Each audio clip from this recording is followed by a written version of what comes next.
the War Lodge here at Sequoyah High School on senior night as we get ready to get underway here on a wonderful evening for basketball. Thank you for joining us on Chiefs TV. I am Chase Schaefer. Joining me to my left is Will Hogendijk, and joining me to my right is Max Swain. Guys, a big region matchup here tonight on senior night, but not just a big region matchup, a big individual night for one of our players here as well, Will. Yeah, that's right. It's Ellie Blatchford. She is 3 points away from the 1,000-point club, so a huge milestone from her. And not only that, but last game, senior Erin Jackson set a school record with 8 three-point shots in a 29-point effort, breaking the record previously held by Peyton Satterfield, a record that stood for almost 5 years when she broke it on January 28 of 2017. Yeah.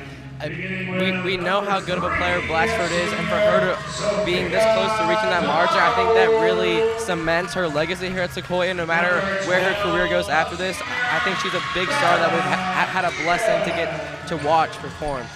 And you know, you mentioned Erin Jackson setting the school record for three-point shots.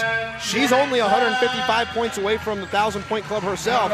With 9 games to go and presumably a pretty deep postseason push, we could see another 1,000-point club member. Guys, and while we were gone, Dylan Wally entered the 1,000-point club as well. So when was the last time you'd seen that, where a high school program had both 2 boys and 2 girls enter the 1,000-point club in one season? Guys, we are witnessing a magical season here at the War Lodge at Sequoyah High School. Yeah, and that's just testament to how deep these Sequoyah teams run and how good they are and how well they've been developed.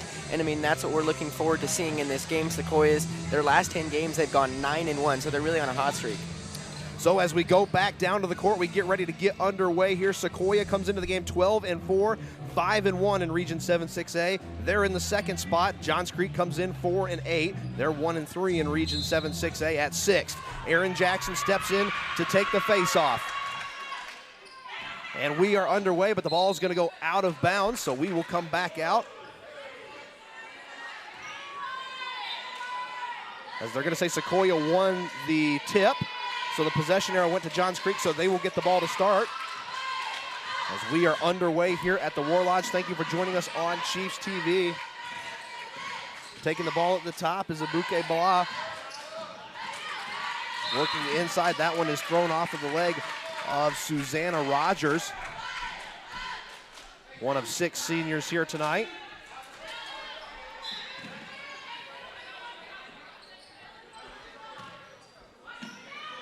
Ball now down into the corner, back up top for Audrey Akuye-Blah. Moore gives it right back to her. Shot clock at 10. 3-point shot from the wing, rattles around and drops in. And Allison Moore starts the scoring party here tonight with a big 3-point shot. And driving to the basket and answering immediately is Sophia DeMaro. So some fireworks a minute into the game as it is 3-2. Johns Creek on top of Sequoyah. Pass back over to Akuye-Blah. Kicks it back out to the wing for Moore. Now look inside, drives and lays it up and in. And Akuye-Blah puts Johns Creek back ahead by 3. Rogers moves into the paint, floats that one up and in. And Sequoyah pulls back to within 1 with 6:42 left to go in the opening period of this tilt. Ball makes its way over to Nuri. Nuri kicks it back over to McWilliams. A 3-point shot from Akuye-Blah. And I think that one was a heat check, but it bounces off the rim. And yeah, and usually Akuye-Blah is honestly automatic on 3. She can really hit them in your face like nobody's business, so the Chiefs have to watch out for that. Driving inside now, that shot goes up and off the glass by Nyla Nuri. And she's another gladiator to watch tonight. She has amazing vision, knows when to cut, very physical down low. Jackson for 3, she's already set the record last game, no good. Drives in, gets her own rebound, and lays it up and in. And Johns Creek came out and slugged Sequoyah right in the nose, but they have answered right back. It is still a 1-point game, 5:45 to go in the first. Akuye-Blah taking her time. She's putting the troops in place, passes it over to the wing. Now back up top for McWilliams, now down in for Moore. Moore picks up her dribble. Gets it back over to Moore, drives the paint, lays it up, but I think one of the Chiefs got a hand on it. Official agrees with me. Substitutions coming in for Sequoyah as Blatchford and Singh check into the game. 5:22 to go in the first. Ball stolen at the top of the key by Sequoyah. Ball over to Blatchford. Blatchford steps back for three, and there it is! And with that shot, Ellie Blatchford joins elite company. Janet Chadwick, Lindsay Gastright, Danielle Donahue, Shelly Landry, LaShonda Stevens, Lacey Adkins, Saritha Marble, Jessica Johnson, Chelsea Hicks, Kelly Hartman, and now Ellie Blatchford will have her name immortalized in Sequoyah Chiefs lady basketball lore as she drains her 1,000th point to give Sequoyah a 9-7 lead with 5:13 left to go in the first period on her first shot of the night. And Chase, that's exactly what you were asking for, and that's gonna make the momentum that the Chiefs are gonna ride all throughout this game. It just gives you chills thinking about it. She's worked these past 3 years just trying to do the best for her team, and 1,000 points, and she's not even over yet. Only a junior here on senior night, stealing a little bit of the thunder, but she gives Sequoyah their first lead of the evening. And now a steal for Blatchford. She'll check up, pass the ball over to Singh. Jackson gives it right back to Blatchford, and a head fake drive to the basket goes off the back of the iron. Johns Creek comes up with it. Moore almost has her pocket picked.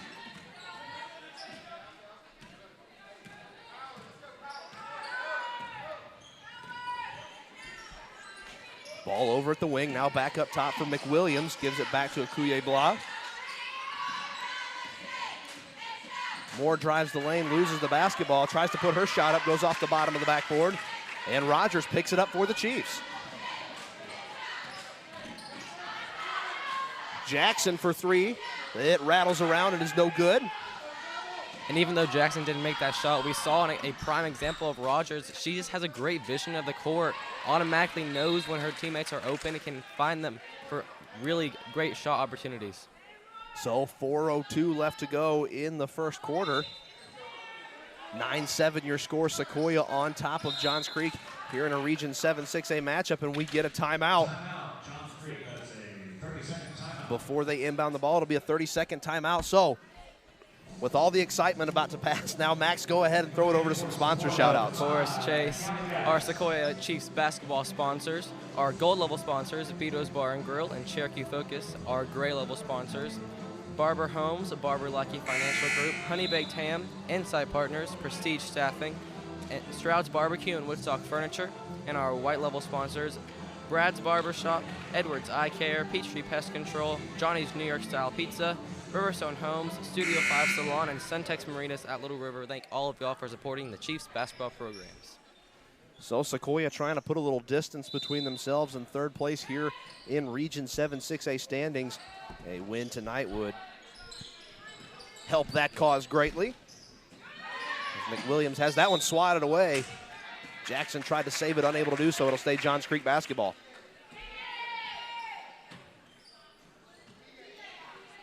So if you're joining us here tonight on Chiefs TV, this is the second game of a back-to-back-to-back weekend for the Lady Chiefs. They played at Cambridge last night and came away with a big win as Akuye Blah's shot goes off the back of the rim. Ball sails into the Sequoyah bench, and it will stay on this side of the court. Tonight is leg 2 of that back-to-back-to-back. And tomorrow afternoon, the Lady Chiefs will welcome the Hoover Lady Bucks, making the trip all the way from Alabama, and what should be a very highly anticipated showdown with a very talented team. Ball's free, picked up by Akuye Blah. She's going to fire a three-point shot of her own, no good. Rebound by Amy Singh, another senior here for this Sequoyah Lady Chiefs squad. And that's one thing there, an empty possession right there for the Gladiators. And I know you're not going to make every single shot, but against a Chiefs team where you're already down in record for Johns Creek, you're already like 4-8, and you're playing a good Chiefs team, you're going to have to make those shots and get ahead. Rogers rallies the troops, gets the ball back, thinks about a three-point shot, now kicks it back up to Callie Gaddis, who's beyond the arc, who finds Amy Singh. Nice inside move by Singh, but leaves it short. Johns Creek takes it, but Susanna Rogers steals the ball immediately. Another three-point shot for Ellie Blatchford! And Ellie Blatchford 2 for 2 from beyond the arc. 12-7 with a steal now from the high elbow. No good as it teases out of the rim. 7-12 your score, 2:55 to go in the first quarter. Erin Jackson lines one up, sails it, and it's in the bottom of the net.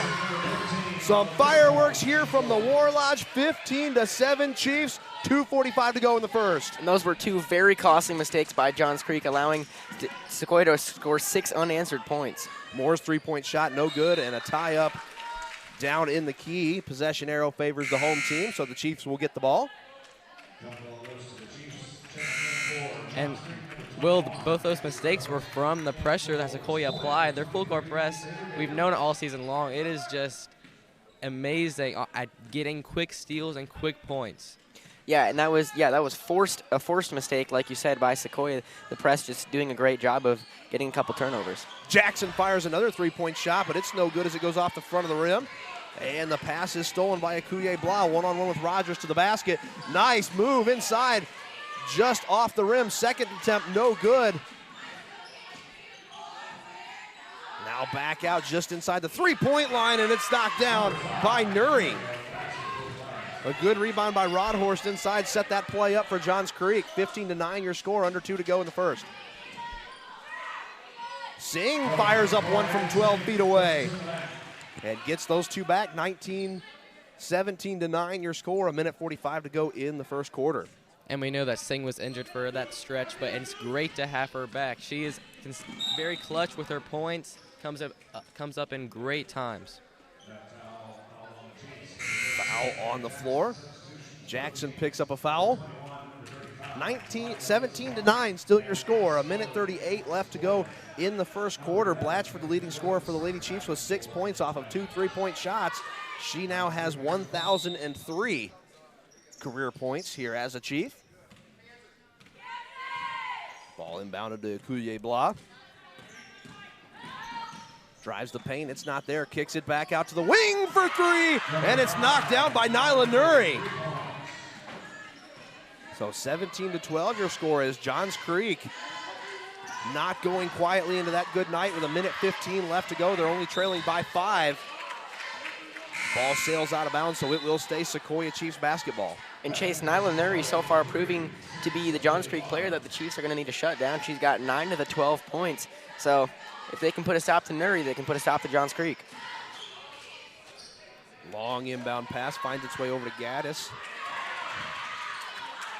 Johns Creek with a nice defensive effort there to come up with the basketball. A minute 5 left to go in the first quarter. Trap at half court. Ball pushed ahead to DeMauro. DeMauro in a foot race to the basket. She lays it up and in, but it's no good. So I don't know how she laid it up and in, but she is fouled going to the rim, so she will shoot 2 with 58 seconds left to go in the first quarter. And Chase and Max, just looking ahead toward the Chiefs' future, Chase, as you had mentioned earlier, 6 seniors on this Sequoyah team, and 4 of those being key starters in Singh, Rogers, Jackson, and then Barber. So they're going to have a big gap to fill, but I think Blatchford getting into the 1,000-point club tonight and showing how much of a leader she's capable of being, I think that's a good sign for the Chiefs. DeMauro sinks the front end of 2 shots, 12-18 your score. Sequoyah on top of Johns Creek. Lays the second one short, rebound by Johns Creek. And Will, you're saying they are going to lose a lot of seniors, and you said Taffin Barber. I think one of the players who can take her spot is probably Melania Abdus-Salam. We haven't really talked about her a lot this season, but she is a great player, has been really come up in clutch, not on the stat sheet, but she's a presence down low.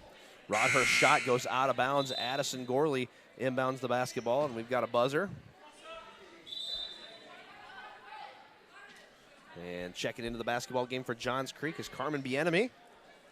First time we've seen her this evening. 47 seconds to go in the first. 18-12 your score after Sophia DeMauro made the front end of a 2-shot trip to the free throw line.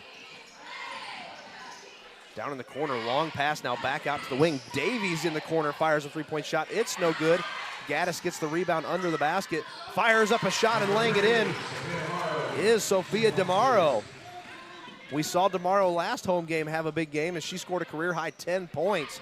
20-12 your score with 21 seconds left as Gaddis and one of the Johns Creek players go down to the floor.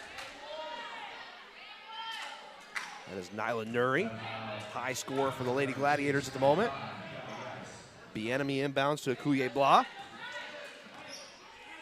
Shot clock is dead, 15 seconds to go. Johns Creek can get the last shot off if they want it. Borsuk kicks it out to Nuri for three, and it's good. 7 seconds left, 20 to 15.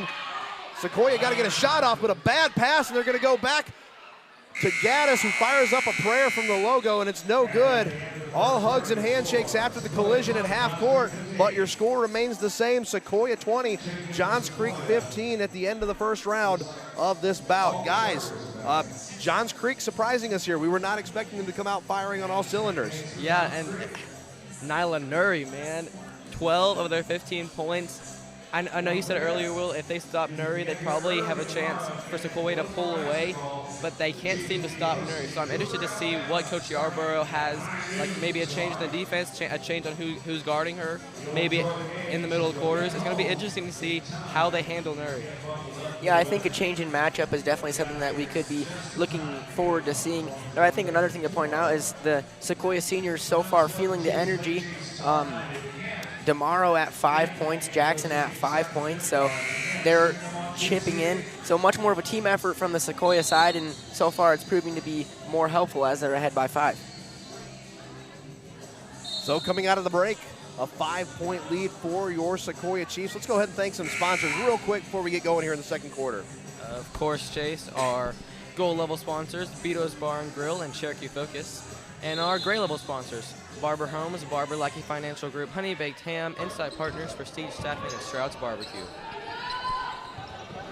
Got it now? Okay. So Johns Creek starts the second quarter with the basketball. Hey, how are you? It's so wonderful now that I'm And the ball is stolen by Blatchford. Numbers as she pushes it ahead to Rogers, who lays it up. I was just wondering, you were so active on So a Facebook. two-person breakaway for the Lady Chiefs results in 2 points. And they step it back out to a 7-point lead. Jackson is mugged as she tried to steal the ball. Sequoyah Blah has it, pulls up from the wing, no good. As it was to the left, and a foul going to the hoop on Susanna Rogers. As she wrapped up Nuri, who was trying to lay the ball up and in. 7:23 to go in the second, 22-15 your score.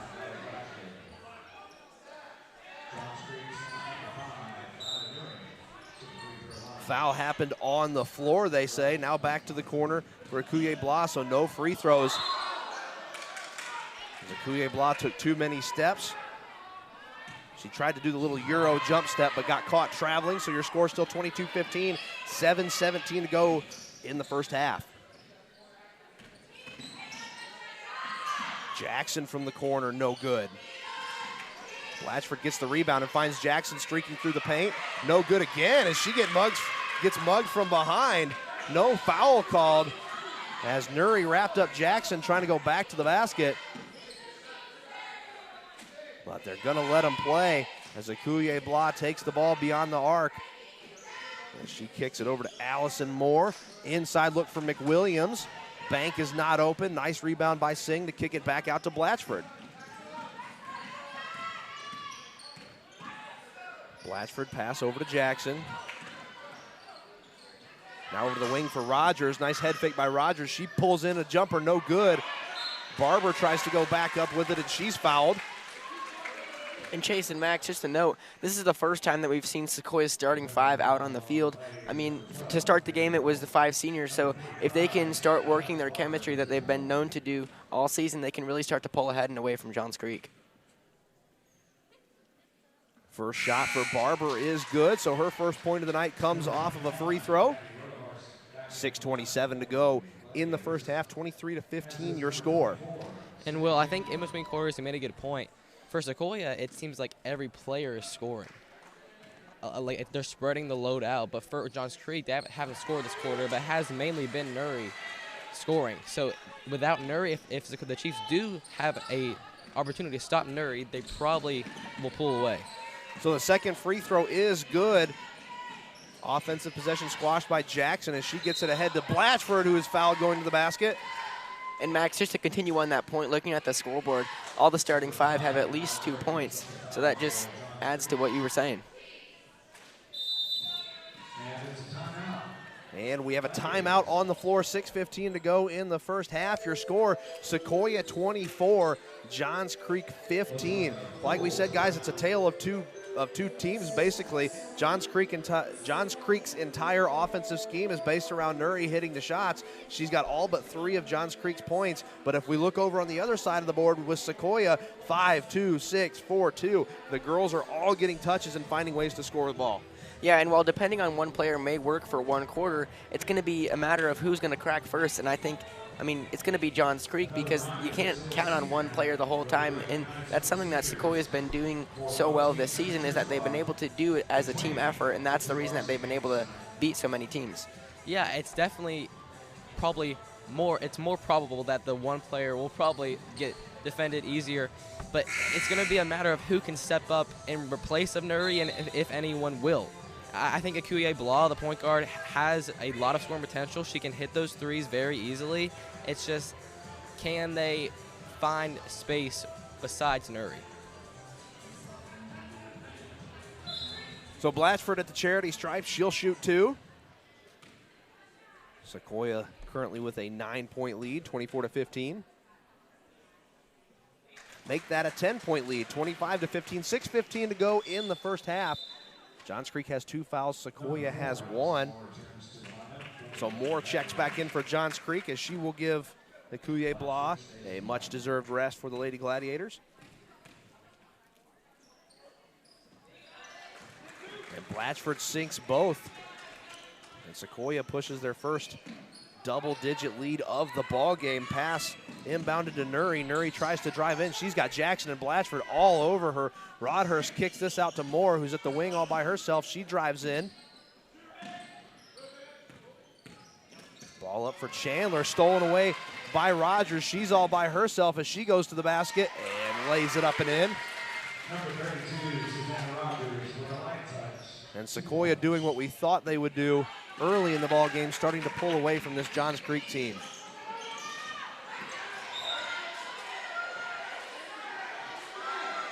So foul on Blatchford as both girls got tied up over on the out-of-bounds line. 5:40 to go in the first half. So Blatchford picks up a foul, much to the chagrin of the Sequoyah faithful. 28-15, 13-point lead with 5:40 left to go in the first half in favor of the home team. Ball inbounded to Sequoyah Blah. Moore takes it. Her pass is intercepted by Amy Singh. Singh doesn't have numbers. Finds Rogers streaking all by herself on the other side. Jackson out of the corner to Blatchford. She fires it up, no good, as it was a tad bit too long.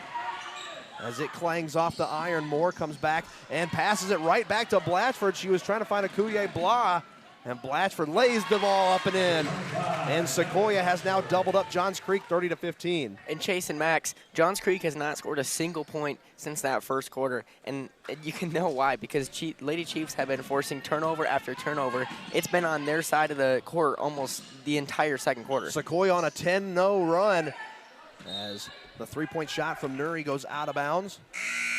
Last touch by Johns Creek, so Rogers will inbound the ball for Sequoyah. 4:54 to go. DeMauro checks back into the ball game. As Blatchford going to take a breather. With that last 2-point, Blatchford will move into double digits already in the second quarter and 1,010 points, or 1,007 points, excuse me, lifetime. Jackson tries to save the ball, can't do it. And now checking in for Sequoyah will be Callie Gaddis and Abdus Salam, the freshman. 4:42 to go, 30-15 your score. Sequoyah on top of Johns Creek. Johns Creek basketball after the ball sailed out of bounds on Sequoyah's last offensive possession. Moved ahead to Sequoyah Blah. Now over to Nuri, who fires up a deep three-point shot, no good. And the ball goes off of Sequoyah Blah as Abdus Salam was under there trying to receive the basketball.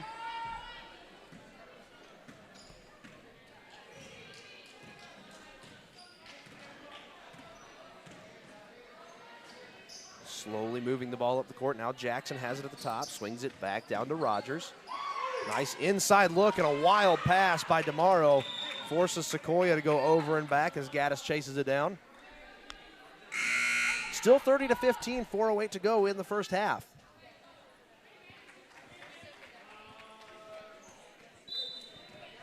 So inbounding the ball will be Bienemy. Bienemy gets it to Akuye Blah. Borsuk gives it right back to her, and she gives it right back to Borsuk. Akuye Blah working on Rogers, who picks her pocket. And Johns Creek is just giving the ball away. A prime example right there, having bad passes that are being intercepted. Corner three for DeMauro, and she knocks it down. 33-15. Your score, 3:35 to go in the first half. Jackson didn't see the pass. It goes off her shoulder, which causes a turnover for Johns Creek. And DeMauro already 2 points away from tying her career high. Drive to the basket, laid up and in by Nuri. And Nuri finally breaks the 13-0 run that Sequoyah was on.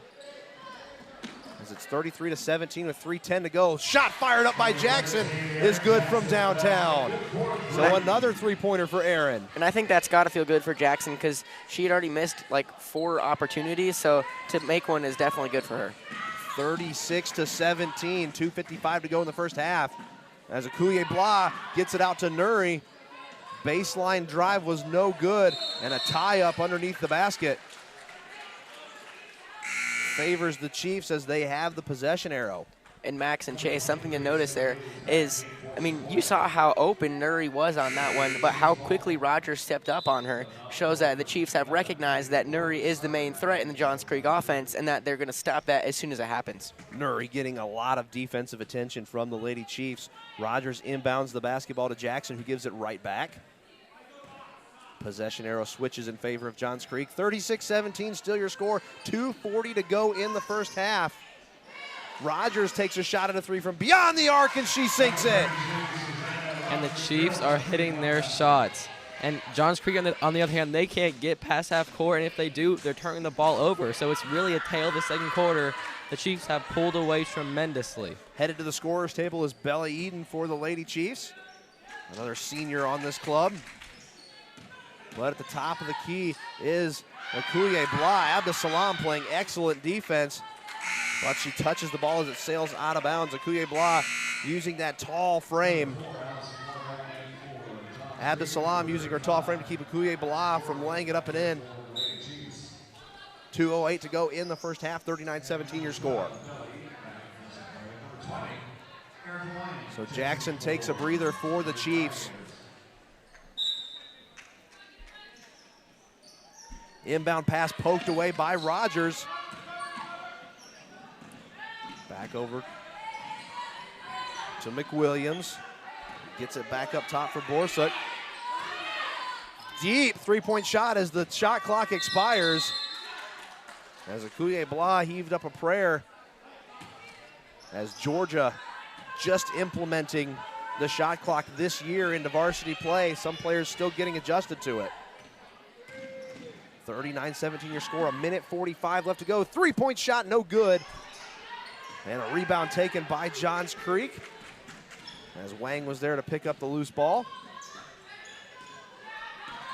Akuye Blah up top, now down in the corner for Borsuk. Long court pass to Moore inside the three-point line, a long two-point shot. And it's now 39-19, Sequoyah with a 20-point lead, 1:20 left to go in the first half. Guys, this is probably more what we expected of this game to be outside of what happened in the first quarter. Yeah, definitely. I was surprised the way that Johns Creek came out there, keeping it close, but this is more what I anticipated. Sequoyah pulling away. And in big fashion, too. They've hit very explosive threes. Jackson coming up clutch in the second quarter. It's been fun to watch. And an injury on the ball court as Sloan Borsuk is running over to the trainer's table. She was holding her hand as she came off the court. We hope she's all right. And she is getting some attention from the trainer at the moment. Ball sails out of bounds. Last touched by Johns Creek. So Sequoyah takes over with 1 minute to go in the first half. 39-19 your score as Sequoyah cruising here on senior night at the War Lodge.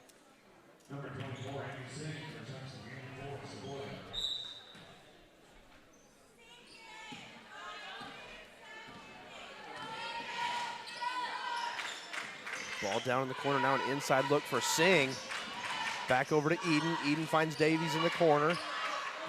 Rogers back up top. Now down the opposite corner for Addison Gorley.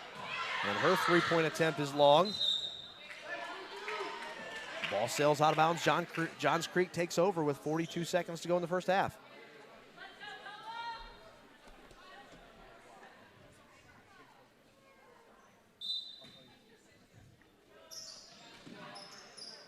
Ball inbounded by Akuye Blah.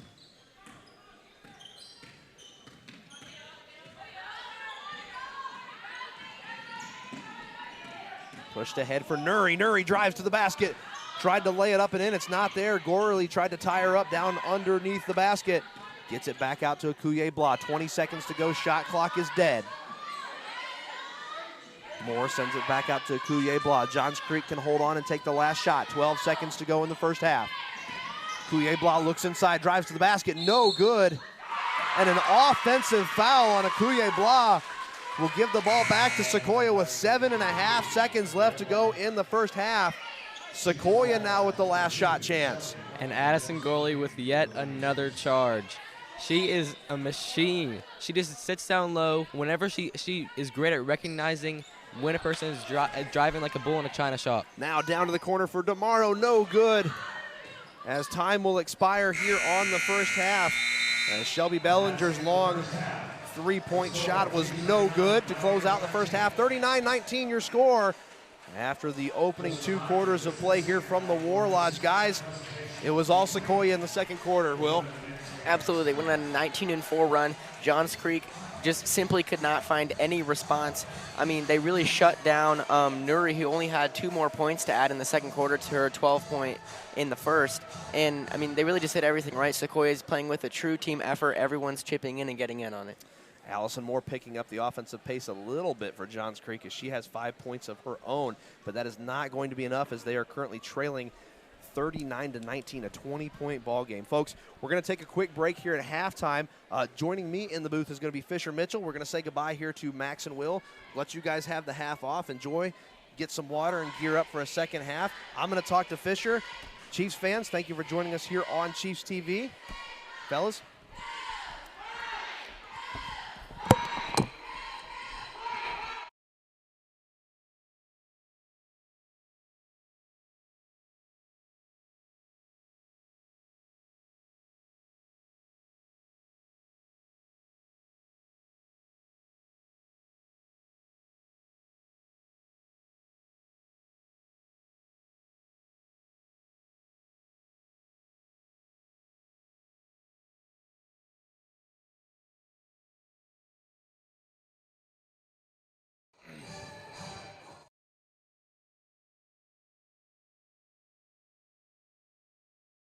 Gentlemen, thank you for joining us on Chiefs TV. Joining us in the booth, a very special guest, senior Fisher Mitchell. Fisher, thank you for joining us tonight. Thank you for having me.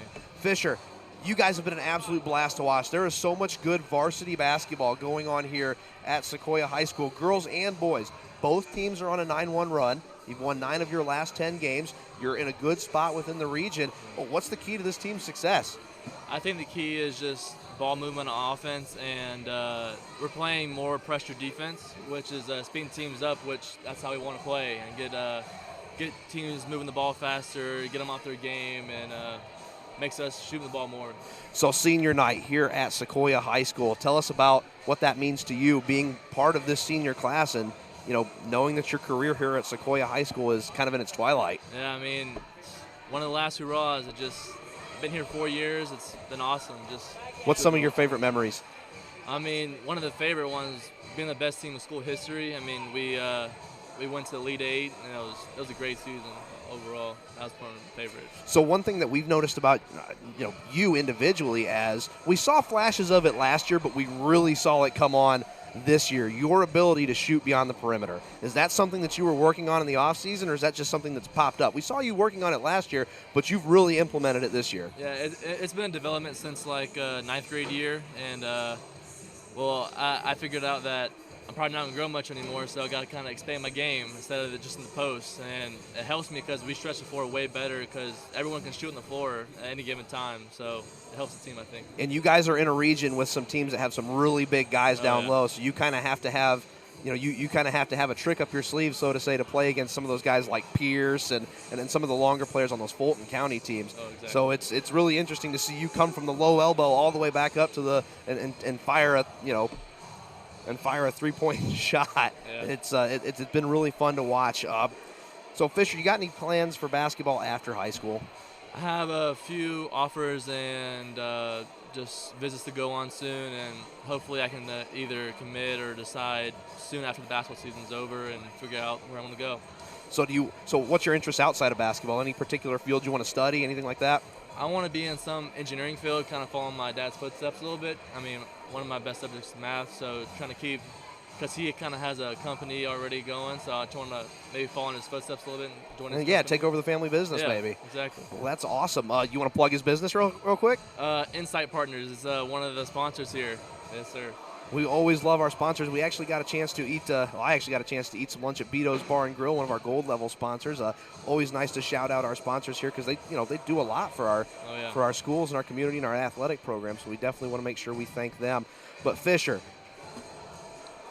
man, senior night. I know we talked about this already once before, but just kind of take it in a little bit. Last year was a COVID season. The gym felt kind of empty. What's it like to get some fans back in this place for your senior season and have a rowdy building? Last year it was just like two parents per player. There was just quiet every game, But I mean, this game and this year has been a ton of fans. I think it's going to be a big fan base tonight. I mean, the crowd's going to be packed, it's going to be loud, and it's going to be fun tonight. And one of the things that we saw last year, you guys are 12-4 this year. Obviously, it took you a little longer last year to get past 10 wins. And the same thing that happened at the beginning of the year, you'd have these really close games that you just couldn't quite close out. It seems like for the most part, after that 3-game stretch in December, you guys really figured that out. Some big wins against a good Chattahoochee team. You had a puncher's chance in the Centennial game. That could have gone either way, and River Ridge kind of got let off the hook, but you guys have a lot to look forward to, and it feels like this region's very top-heavy. Oh, yeah. It's, I mean, the bottom's kind of bottom, top's top, but I feel like after those 3 losses we had, it just something clicked, and we just turned the corner and haven't looked back since. Yeah, and you rallied off of 9 of your last 10 wins, and the one loss probably should have been a win. Yeah, it should have. Yeah. But it's a heartbreaker to lose on 3 straight free throws. Yeah. But you guys have had a fantastic season, and it's not over with. Still a lot to look forward to. What's going to be the key for this team to take a deep playoff push? I think the key is our defensive intensity. If we can. Because we have the offense. We're averaging somewhere in the high 70s, and that's pretty good for a high school team. But if we can keep people off the glass, rebound, box out, get the ball and go, I think we'll be pushing a good state run if we can make it there. And you guys have so many weapons on this team. It seems like if one guy kind of has an off night, then somebody else steps up. Like if Dylan's shots aren't falling, you and Kyle pick up the slack. You had a game where you scored 7 3-point shots. We were sitting here going, why can't that was a fun game to watch, but you guys have so many weapons on that team that it just feels like one person doesn't have to do it all the time. I think that makes us great because we can move the ball, and it doesn't matter who has it on the perimeter. It can go up at any moment, and that's what makes us dangerous on offense because, I mean, teams have to guard every single one of us. They can't sag off, or play us in the lane, but they have to actually guard us everywhere on the floor. Well, Fisher, thank you so much. We're going to give you the last word here. Anything you want to say on senior night to your parents, to your friends, anybody you want to give a shout to before we wrap it up? Hey, Mom. I don't know. Just hope for a great senior night and a great rest of the year and finish the year off strong. Fans, there you have it. Fisher Mitchell joining us here in the booth. We're going to take a quick break before we bring you the second half of girls varsity action. You will see Fisher and the boys varsity team in action here at 7:30 following the conclusion of the Sequoyah Johns Creek girls game, and that should be a good contest. Thank you for joining us here on Chiefs TV. We will be right back after this quick break.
And welcome back to the War Lodge here, ladies and gentlemen. Your score 39-19 in favor of Sequoyah. One of the things we like to focus on here is bringing up the next generation. And speaking of which, we're going to go ahead and let Will Hogendijk take the reins for the play-by-play role here in the second half of the game. Take it away, Will. Alrighty, so after DeMauro inbounds the ball to Rogers, Rogers and DeMauro toss it around a little bit, and Jackson will have it in the corner, throws it back up to Rogers at the high post, and she will give it to Singh, who pump fakes for a three, gives it back to Rogers. Rogers gives it down to Barber, and Barber goes for the layup, does not get it, and that will be Johns Creek ball. Akuye Blah has it at the high post, looking to get her troops set up. We'll throw it over to Nuri. Nuri back to Akuye Blah. Blah looking for a play to make. Throws it back over to Nuri. Nuri back to Akuye. They are content to just toss it back and forth between them, and then they will give it to Moore, who throws it back to Akuye Blah. She goes for the three, and she makes it.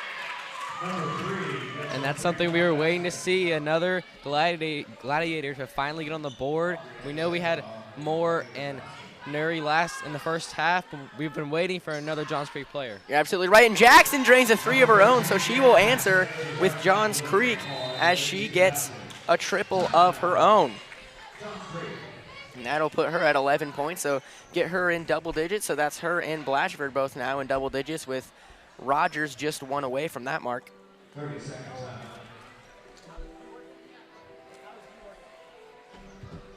So a timeout here on the floor. Your score 42-22 with 6:48 left to go. Guys, you mentioned this. Johns Creek finding another avenue to score the basketball is going to be the key for them getting back into this game. Yeah, definitely. And they're going to have to do it quick, because a 20-point deficit is not going to be made up. And that isn't going to – sorry, pardon me. They won't have the whole second half to do it, because Sequoyah is going to constantly score. We know that. So they're going to have to turn around on all sides of the ball, kind of change their whole game plan that they came in with. So it looks like McWilliams will get the ball and then give it over to Akuye Blah, who gives it back to her, and then over to Nuri. And then back to Akuye Blah, who has it at the high post, tries to make a cut inside. It's stopped by Jackson. Nuri will have the ball at the high post on the opposite side. Dribbles in, goes for a little floater. No good. That'll bounce back. And McWilliams will get the rebound, throws it back up off the high glass. No good. And Hilliam will get the basket after a couple tries, and then Rogers will bring it up the court for the Lady Chiefs. Yeah, good job there by Johns Creek playing off the glass, getting a lot of offensive rebounds and making those points happen. So Rogers will throw it to DeMauro, back over to Singh. Singh to Barber in the corner. And that was intercepted by Akuye Blah. So one of the first Johns Creek turnovers we've seen. And she'll give it down to Hilliam in the paint. And Nuri goes for a flashy layup, no good. And she will get her own rebound and throw that out to Akuye Blah, who pumps fake for the three, but then is guarded by a couple of Lady Chiefs and gives it back to Nuri. And no good on the three-point attempt.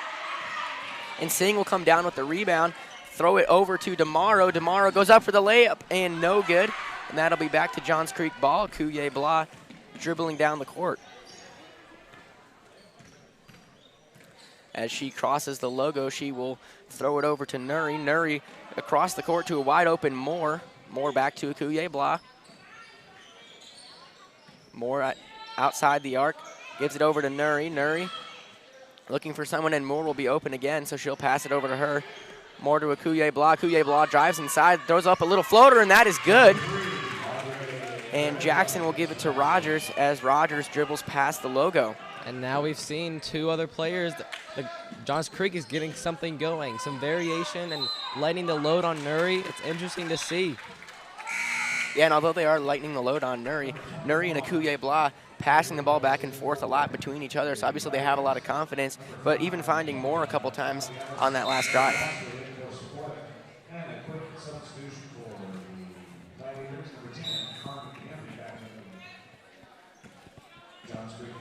McWilliams will inbound that one to Akuye Blah. Akuye Blah goes past the logo, gives it over to Roadhurst.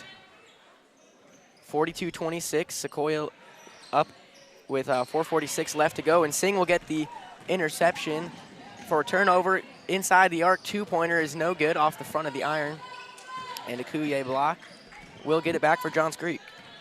I think this is the crucial point of the game for Johns Creek, because Sequoyah is at a point where they're not making out their shots right now. And so for Johns Creek to get back in this ball game, they're going to have to really take advantage, pressure as much as they can, and get turnovers to get the opportunities to score and get back in this game. You're absolutely right, Max. And after a failed steal attempt goes off Rogers' fingers, Johns Creek will get the ball and inbound it. And it will be Moore at the high post. Give it back to Akuye Blah. Akuye Blah over to Nuri, and then back to Akuye Blah. Throws it down to Moore in the corner. She drives. Singh is on her, and then Rogers will get the steal on that one. She tosses it up to Blatchford. Blatchford goes for a layup between two defenders, and that is no good, and it looks like there will be a foul on the play.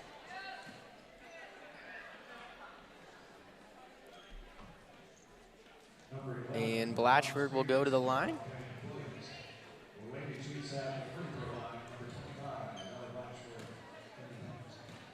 (42-26). Sequoyah still on top. 4:09 left to go in the third quarter. And Blatchford will sink the first one from the charity stripe.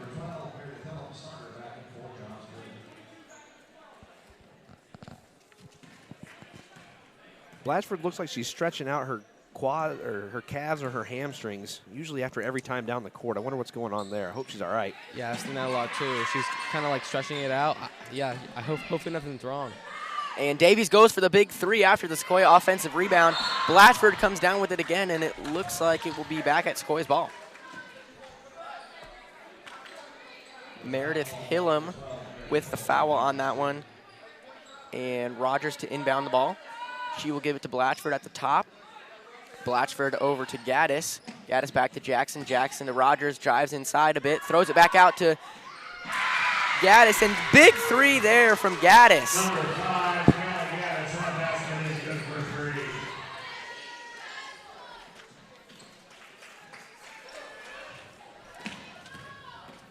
And Abby Roadhurst will give it up to Nuri. Nuri tries to go inside, but Gaddis swats that one away. So some good defense by Gaddis there. And Callie Gaddis there on the last possession getting into it for the Chiefs on the board. And that proves our point even more that the Chiefs are spreading the load and they have the whole game. Most definitely, you are right. So Akuye Blah will get the inbounded pass. Try to drive inside on Blatchford. No good. It's handed off to Nuri. Nuri with a three. No good. Off the back of the iron. And it looks like that'll be Johns Creek ball. Ref saying it went off Abdus Salam. So it will remain in possession of Johns Creek, 46-26. Sequoyah on top. 3:23 left to go here. And Moore will give it to Nuri at the top. Nuri bounces it out to Akuye Blah. She goes for a three. That's an air ball. And Sequoyah will get the rebound with Rogers at the controls. Rogers throws up a nifty little layup there off a corner of the glass that is not often used to get points. That was an impressive shot, and she looks to already be out of bounds. Yeah, and then Davies will get the steal and give it to Blatchford for the three. No good. Davies on the putback attempt. No good as well. Davies kicks it out. Rogers for three. No good. And Blatchford will get the offensive rebound. Throws it up again. No good. Blatchford will give it out to Davies. Davies over to Abdus Salam. She's looking for an open person. There's Rogers for the three again. No good.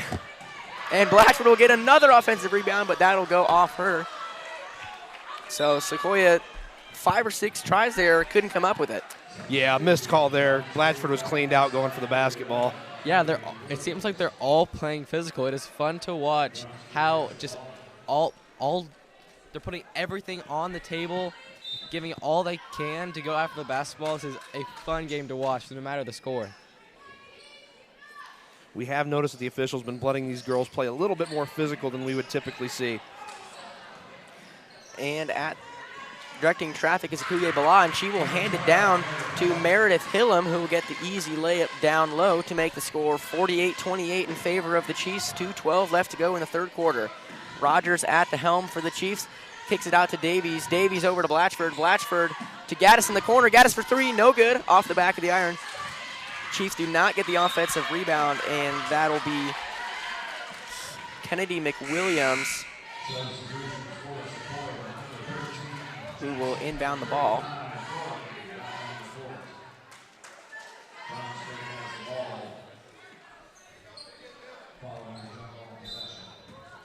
1:58 left to go in the third quarter, 48-28.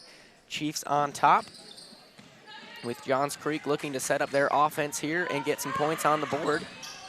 That'll be Nuri in the corner, forced to kick it out to Akuye Bala. Akuye Bala goes around, and that'll be Allison Moore with the three. That's another air ball for Johns Creek, but Nuri's able to get the rebound. Akuye Bala, three! And that'll make the score 31-48. Chiefs on top with 1:30 left to go in the third quarter. Rogers dribbling it across the logo. Throws it down to Davies in the corner. Davies to Gorley. Gorley mishandles the ball a little bit, not able to get the shot off. And Davies in the corner, backs to Gorley. Gives Gorley another chance from way downtown, and that is no good. Hits the front of the net. So long-range shot there from Gorley, and Abdussalam will go to the charity stripe for some free throws.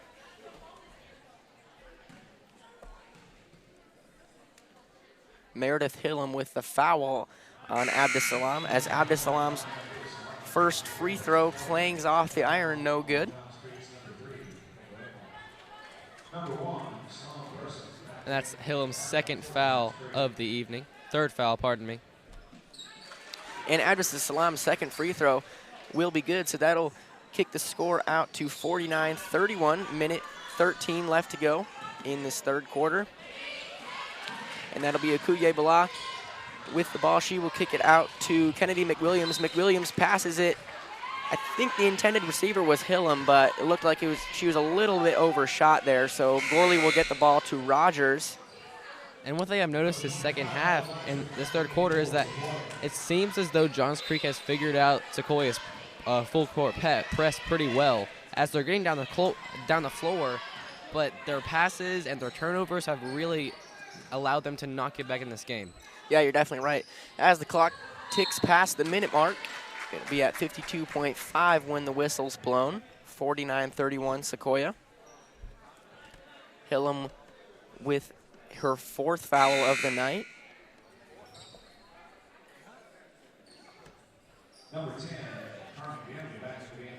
Number 10, Carmen Bienemy, will be checking into the game for Hillam. And Davies inbounds the ball, overshoots Abdussalam there a little bit. So that'll go back to Johns Creek. That's a tall task. Abdussalam is one of the taller players on the team, so if she can't go up and get it, a little bit of an errant pass, but no harm, no foul, as Sequoyah still up by 18. So Akuye Bala, Sequoyah putting on that full court press. Johns Creek needing to find an answer and quickly, and it looks like they won't, so that'll be Sequoyah ball. And just as I say they figured it out, Sequoyah changes something up. 42.4 seconds left to go. Sequoyah on top, 49-31 in this third quarter. And it'll be Sequoyah's ball. It looks like the refs are having a little bit of a chat down there. But when we do get back to playing, the Lady Chiefs will have possession. Yeah, a little discussion going on there about who touched the ball last. They got together and decided it was, in fact, Sequoyah that got the ball as Johns Creek touched it last.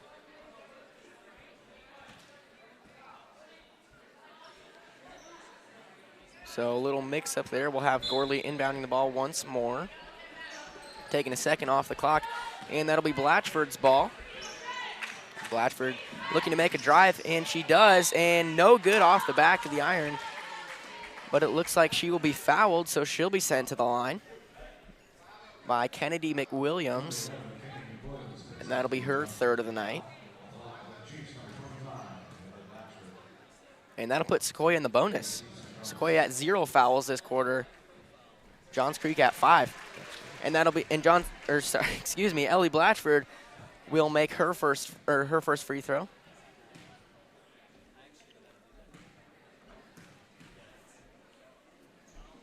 And the second one will be good as well.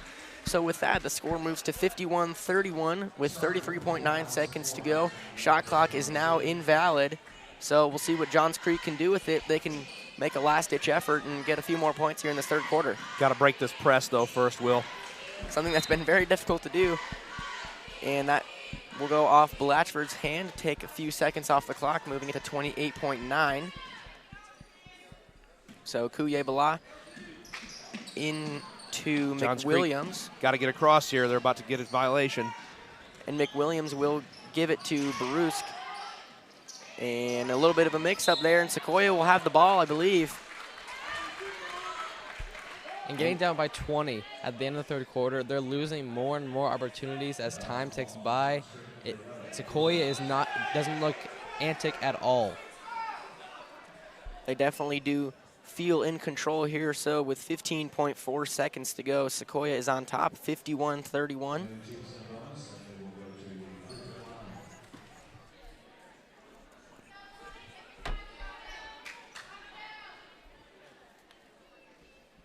Foul on the floor on the other end. Now it's going to come back down for a 1-and-1 for the Lady Chiefs as Abba Salam steps to the line.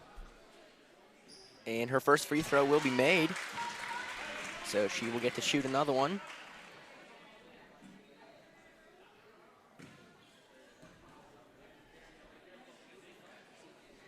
And her second attempt is good as well, so that'll move it to 53-31, 15.4 seconds left to go. Johns Creek shot clock is still invalid here. And another steal by Sequoyah. Gorley throws it in, but it's not able to find another Chief. And then Gorley gets it again. But I think it'll be a kick ball. Not sure on who, but it'll be Johns Creek possession. A lot of bodies on the floor. Hard to say who actually kicked it with their foot, but Johns Creek will get the basketball. And that'll be 7.2 seconds left to go. And another stoppage will make it 5.8 seconds. And a foul on Addison Gorley. Will be her first of the night. And Moore will get to inbound the ball for Johns Creek. She gives it over to Akuye Blah. 4 seconds left to go. Akuye Blah, what can she do with it? Hands it off to Nuri. Nuri for three, no good off the backboard. So with that, the score after three, 53-31 in favor of the Chiefs. Yeah, Sequoyah doing a fantastic job here keeping Johns Creek at arm's length. 53-31 your score. A pretty even offensive effort by all the Chiefs, unlike what Johns Creek's got going on where it seems like one person's scoring all the points for them. And I really think that's what is making a difference. I know it's obvious on the scoreboard that Sequoyah has it spread out through all their players, well, not all, a decent amount of players. And Johns Creek, the players that do have a points besides Nuri, they aren't in the tens, they aren't too high. So that definitely does not help the effort. Yeah, of their 31 points, 27 have been scored by 3 players. That's Nuri, Moore, and Akuye Blah, 8, 5, and 14 respectively. But a 53-31 game, guys. This is kind of how we expected this game to go. Sequoyah is a very good team this year. They've won 9 of their last 10, looking to make it 10 of their last 11, going into the fourth quarter with a 22-point lead. Got to think we're going to start seeing some more bench players here going into the fourth quarter. Yeah, Sequoyah definitely has been doing everything right, and I think one of the key things that we've been talking about, why they've been doing so good, is that full court press. Guys, changing gears for a second, fans, if you joined us before we started talking for the national anthem, you got a treat. Because as you can see down low on the basketball court, all the coaches are dressed up in suits for senior night. Well, one of those suits decided to sing the national anthem, and that suit was Coach Yarbrough, and he absolutely knocked it out of the park as we go back to play here in the fourth quarter. So Rogers will shoot that over to DeMauro. DeMauro gives it back right to her. And DeMauro with a little bit of an errant pass there. I think Barber was looking to make more of an inside run that wasn't quite communicated to DeMauro. But either way, it'll be Johns Creek ball with 7:49 left to go. And Akuye Blah will have it and set up the troops for this next offensive drive. And she will fire it over to Moore. Moore looks for something to do with it, can't find anything to do, so she passes it back to Akuye Blah. Akuye Blah to Nuri. Nuri back to Akuye Blah. Moore over at the high post. Akuye Blah at the top, gives it back to Moore. And they'll be poked back out to Moore again. Akuye Blah for three, rattles around, and that is good. So that'll put her in the double digits at 11 points on the night. And Rogers will dribble it past the logo to set up the offense for the Chiefs. And she fires it down to Singh in the corner. Nothing there. Barber in the paint, fires it back out. And it'll be Singh's ball again. Rogers has it now. Looking to set up something. Singh has the ball, drives inside. Little jump shot there, airballed. And Johns Creek will take back possession with Akuye Blah at the controls. And Akuye Blah will throw it over to Moore. Moore back to Blah. And back to Moore once more. And that'll be McWilliams. Back to Akuye Blah to Nuri. Johns Creek not able to find a ton of things to do with the ball tonight, and that'll be poked away by number 12, Bella Eden. And I think the ball came loose there, so there'll be Johns Creek ball. Good effort by Sequoyah, but ultimately nothing came out of it. So 6:25 left to go in the final quarter of play, 53-34. Sequoyah still on top of Johns Creek. And it's cool to see these seniors who, some of them haven't got much playing time. Like Bella Eden hasn't really seen the floor much this season. It's amazing to see her go all out, poke away some steals. It's fun to watch. Most definitely, and that last sequence of plays was poked out by a Sequoyah Chief, so it'll be Johns Creek ball once again. They'll inbound it in their own half, and Akuye Bala will throw it over to Moore, who gives it back to Bala. And over to Nuri, Nuri back to Moore. Moore double teamed there, so she's gonna have to find someone to give it to. She gives it to Nuri, Nuri to Akuye Bala. Akuye Bala tries going in, gets a little floater there. And that'll be good for a couple points, so that'll be 53-36 Sequoyah possession, or Sequoyah lead, and 5:45 left to go. Singh in the corner makes a couple moves, has another little floater, and that's a nice little signature of plays right there, and she will answer what Johns Creek just did. That was a astonishing drive. Her dribbling skills there to get around the defenders was unmatched.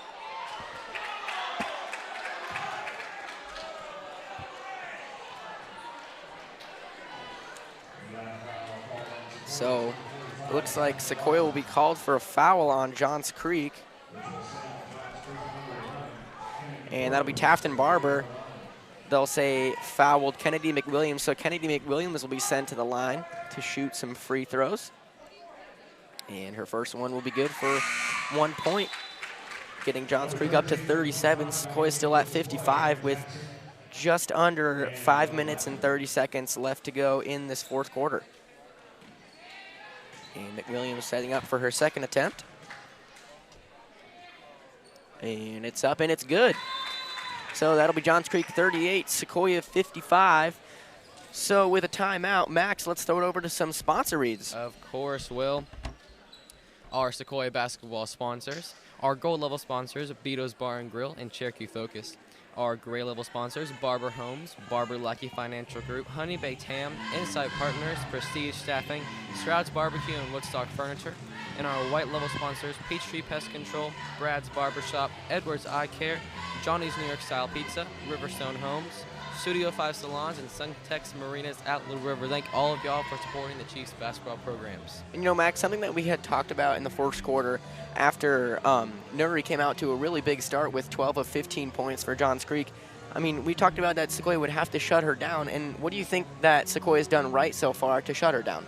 Well, it's really been, what I've noticed at least is that on some possessions where she's gotten the ball in the corner or on the outside, they've double teamed her. It's been fascinating to watch how they have adapted, and the double team can obviously shut a player down unless you're a superstar. Nuri is a great player on this team, but there's no Steph Curry on this floor, and it's hard to conquer a double team.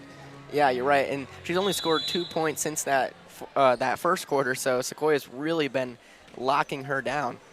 And with that, we will send it back to the floor. So Rogers has the ball at the logo. She'll give it to Singh at about the free throw line, and she'll poke it back out to Rogers. Rogers over to Blatchford at the high post, looking for someone to send it to. And yet another errant pass by the Chiefs will give the ball back to Johns Creek.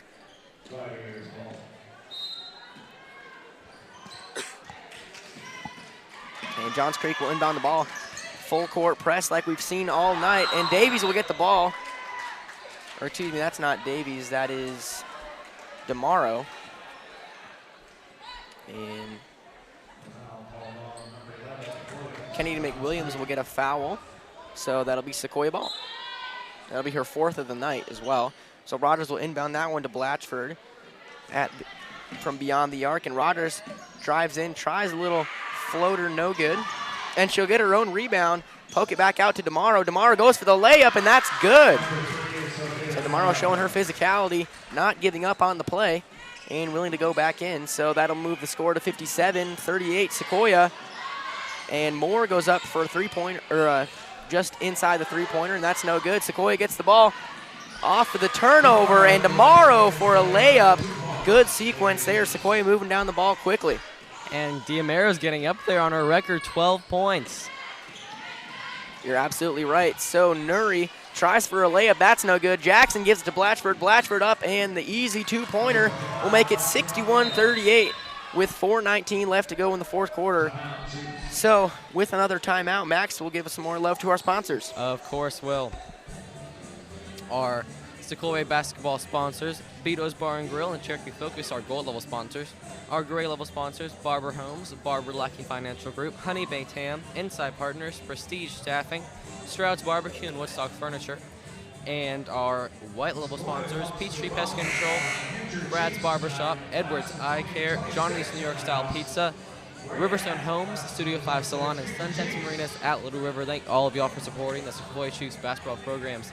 And in this fourth quarter, it's been kind of Johns Creek shooting themselves in the foot most of the time, Will. Well, yeah, and that's something we've seen a lot of tonight. They've just been giving up so many turnovers that Sequoyah, I mean, obviously they've been doing a great job of winning, but they've also been helped out a lot by Johns Creek turnovers. And so with that, we'll send it back down to the floor. So McWilliams will have the ball. She'll give it over to Nuri. And back to McWilliams, and they will get over the half-court line. She'll give it to Akuye Blah, who tosses it over to Moore. Moore's double team. Throws it into Akuye Blah, up for a little floater off the backboard, and that's good for two. So 61-40, Sequoyah on top, 3:54 left to go in this fourth quarter. And Rogers will give that to Jackson at the high post. Jackson looking for something to do with it, content to just dribble the ball. And she gives it over to Blatchford, who gives it to Rogers in the corner. Rogers drives in and then throws it back out to Gaddis, and Gaddis will just get a little two-pointer there. So there'll be 63-40 with 3 minutes and 28 seconds left to go in this fourth quarter.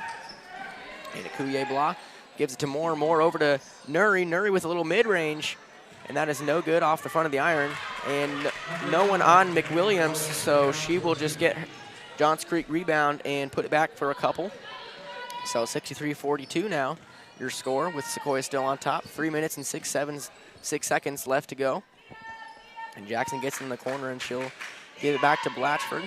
Blatchford over to Rogers. Sneaks it by Gaddis to get it to Blatchford, and then over to Rogers. And Davies in the corner for a three. And that'll be 66-42 with 2 minutes and 48 seconds left to go in this fourth quarter. And now Johns Creek with the ball, trying to get a fast break, but it's no good. Jackson will get the steal, and she'll set up the Sequoyah offense once more. Dribbling around a couple players there. Davies isn't open in the corner. Davies for three, no good. And then Blatchford able to get the rebound, and she throws it up, no good as well, and getting another rebound and another one. And finally, it's good. After 3 attempts, she gets 2 points, and that'll be 68-42, Sequoyah on top.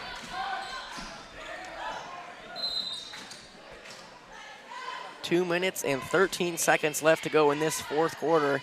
Max, we've just seen Blatchford get rebound after rebound. She does not stop. She does not stop, and I think the addition of the 1,000-point club entry that she had in the first quarter was astonishing. The first shot she had, it just cements her legacy. She's an amazing ball player, physical, has the attitude to play basketball, but then the unselfishness to give it to her teammates.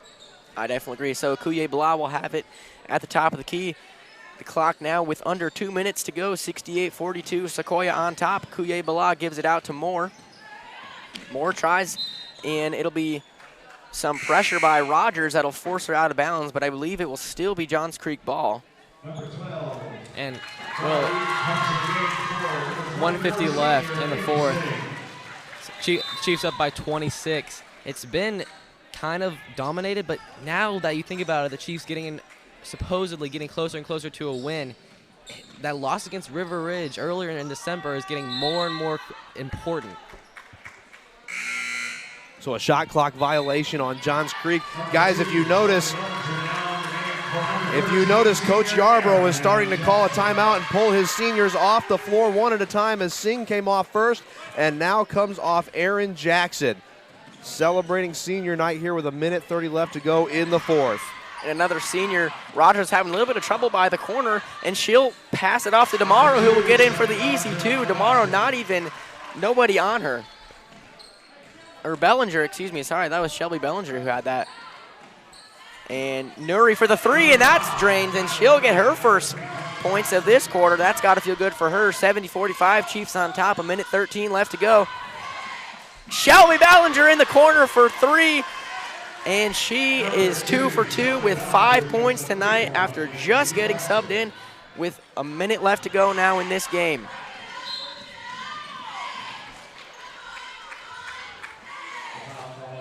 (73-45). This was more the score we were expecting. We were a little shocked when at the end of the first quarter we got to see a 20-15 score as the senior Bella Eden heads to the bench as her team is up 73-45 with a minute left to go in the fourth. 59 seconds left to go. 2 more seniors to be subbed out. And Johns Creek has the ball. And Nuri with another three-point shot off the front of the iron. That's no good. Barber gets the rebound, throws it over to Rogers. Rogers taking time to set up the troops, dribbles past the half-court line. She'll give it off to DeMauro. DeMauro looking for something to do with it, gives it to Bellinger in the corner for three. No good off the back of the iron. And DeMauro will give it to Barber, who puts it in for another 2 points on this wonderful senior night. 75-45 Sequoyah, and Barber will be subbed out now. 32.2 seconds left to go in your fourth and final quarter of play. As the senior Tafton Barber is subbed out, 30 seconds left to go. And Johns Creek throws it out of bounds. So that'll be back to Sequoyah's ball. And so Sophia DeMauro, the senior, coming off. That leaves one senior left to be pulled off the floor. That is Susanna Rogers. And Trujillo goes for the three-point attempt, no good. 18.9 seconds left to go. 75-45, Sequoyah is on top this senior night in the War Lodge. And here she comes, everybody. Susanna Rogers. 18.9 seconds left to go. Johns Creek has the ball. Akuye Blah has it on top of the key, throws it over to Moore. She gives it back to Akuye Blah. She drives, tries to go for it, and she gets the points, but that won't count for anything. So 9.3 seconds left to go. And she will go to the free throw line. Official says the foul was on the floor. No, the basket's good. They'll count it.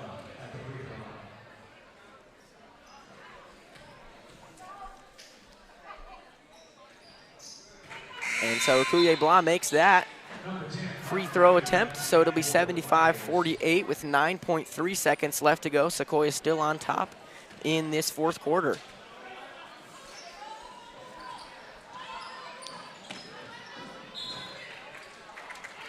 Sequoyah inbounds the ball. It looks like it gets tipped off of Tristan Barber there. Yeah, Ava Gray couldn't find somebody coming in, so she had to fire one off, and it looks like it got tipped by one of her players, and Johns Creek takes over. 8.6 seconds left to go. Johns Creek will get the ball again. And Moore throws it into Hillam. Hillam out to Akuye Blah. She goes for the three. That's no good. Nuri on the putback attempt a couple times. The second time is good, and that'll be the buzzer. So your final score here at the War Lodge, Sequoyah 78, Johns Creek 50 on this wonderful senior night. Yeah, a big 25-point win here for the girls, 75-50 your final score. A good job all around by all the girls. We got to see a lot of players come in off the bench. You know, Bella Eden getting to come in, Sophia DeMauro getting 12 points on the evening. All around great effort. So proud of these girls here on senior night at the War Lodges. They improved to 13-4 and 6-1 in region play. Johns Creek will fall to 4-9 and 1-4 in the region as well. Coming up next, folks, you're going to see some boys varsity action, but we're going to take a quick break. We've got a 15-minute intermission. I am Chase Schaefer. Joining me in the booth is Will Hogendijk and Max Swain. We want to shout out our production crew real quick. Our producer, the freshman Noah Pop. He is at the helm this evening on the switcher. Camera one is Justin Clark. Tyler Sant is manning the floor camera this evening. Our two production assistants, Maggie Rabel and Ryan Oreth. I'm Chase Schaefer, and captaining this ship tonight is Brad Mann, our audiovisual teacher and coach, as he's one of the big reasons this whole thing happens. So if you want to thank somebody, thank him, as well as these kids who put a lot of hard work into this Chiefs TV program. We will be right back. Your final score from the War Lodge, 75-50 in favor of the Sequoyah Chiefs. We will see you on the other side.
Taftlin's greatest accomplishment and her plan.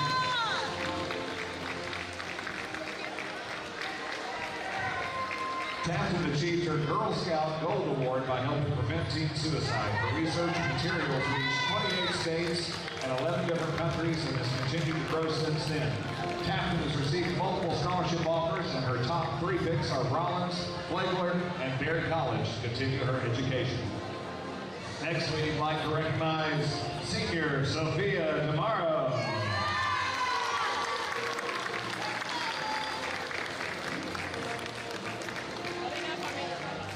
You shouldn't be. Sophia is escorted by her mother, Lauren Demaro, tonight. And Sophia's plan is to go to college for pre-med and play more basketball. That's Sophia Demaro, everybody. Next, we want to recognize senior basketball player Bella Eaton.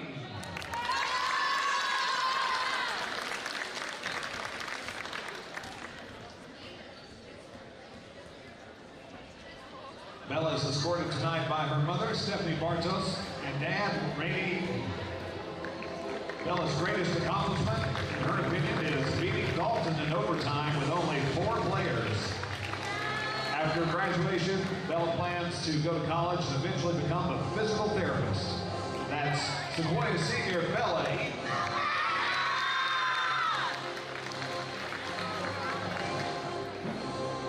Next, we want to recognize senior basketball player Aaron Jackson.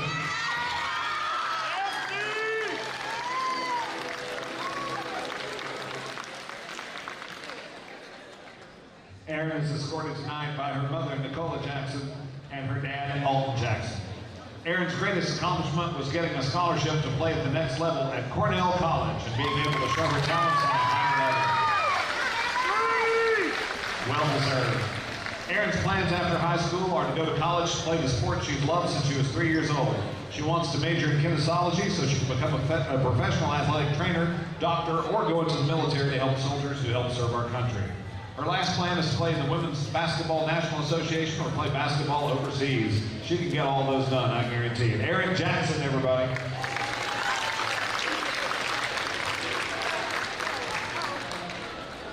Next, it's time to recognize senior basketball player Susanna Rogers.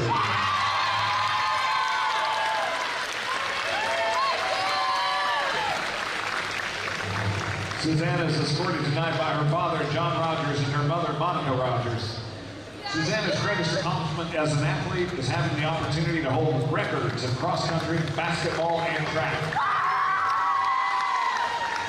In basketball, Susanna's teammates helped her set the single-game assist record during her junior season. Upon graduation, Susanna will attend Lee University, where she'll play basketball for the Lady Flames. While at Lee, she plans to major in nursing or physical therapy. That's Susanna Rogers, everybody. It's time to recognize our next senior, Amy Singh.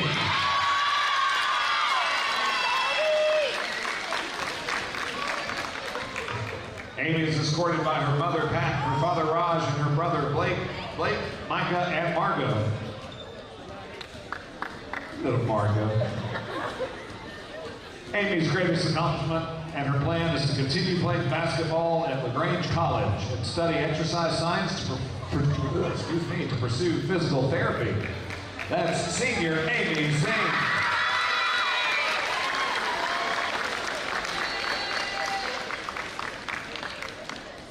Now, we get to recognize senior members of the Sequoyah Cheer Squad, starting with Sequoyah senior Henley Giacopello.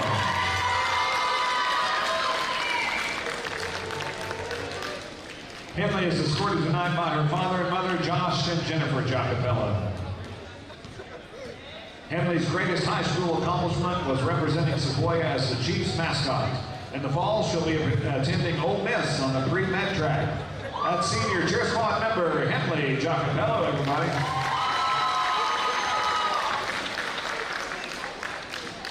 Our next senior cheer team member is Kendall Morris.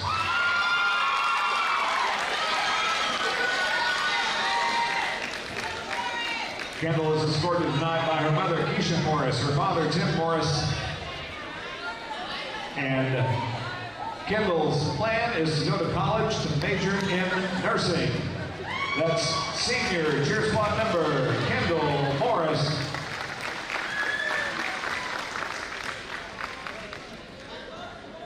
Our next senior is Jessica Shuret.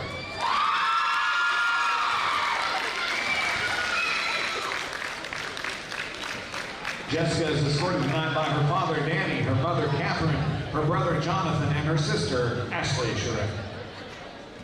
Jessica is proud to have the opportunity to serve as co-captain of this varsity basketball cheerleading squad and plans to attend Kennesaw State University to become a nurse.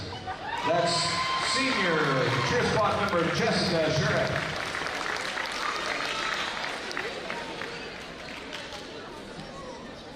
Next, we want to recognize senior Taylor Tregesser.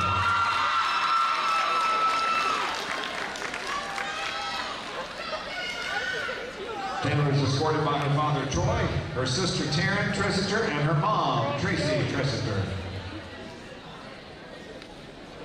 Taylor's greatest accomplishment, or her plan rather, is to attend KSU and get a business degree at Kennesaw State University in hopes of continuing into a career in real estate. That's senior Taylor Tregesser, everybody.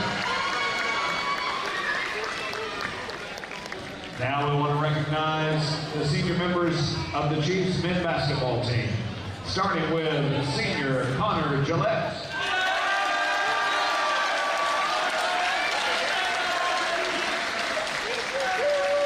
Connor is escorted by his parents, Mike and Eric Gillette. Connor's greatest accomplishment has been to be a Chief, both as a basketball and football player for all 4 years of his high school career. After high school, Connor plans on attending college to study business management. That's senior basketball player Connor Gillette.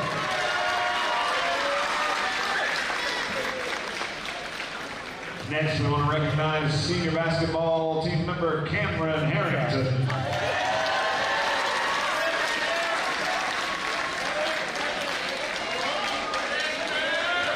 Cameron is escorted by his parents, Nikki Scherer and Rico Scherer. Cameron's greatest accomplishment is finishing high school, and his plan after high school is to finish college and or to become a great NBA player. That's senior Cameron Harrington.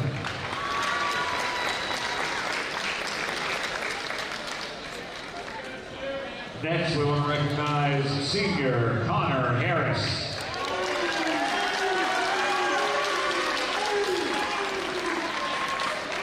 Tonight, Connor is escorted by his mom, Dawn, his dad, Paul, his sister, Peyton, and his grandmother, Mary Serafina. Connor's greatest accomplishment was going 18-0 on the JV squad and being part of the team that made it to the Elite Eight.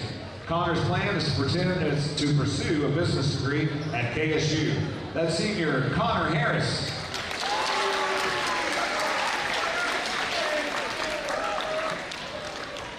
Now we want to recognize senior basketball player Kyle Keener.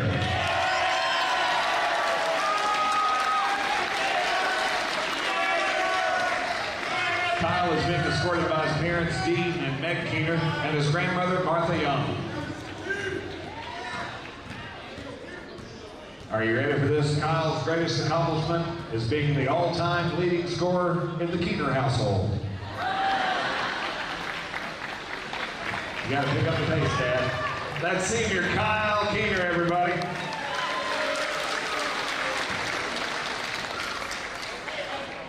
Next, it's time to recognize senior Nick Levantis.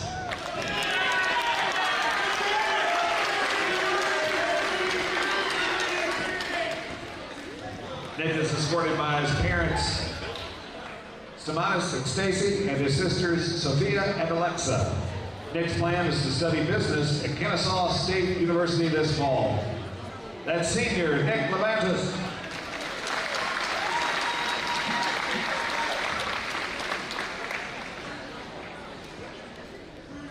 Next up is senior basketball player Fisher Mitchell.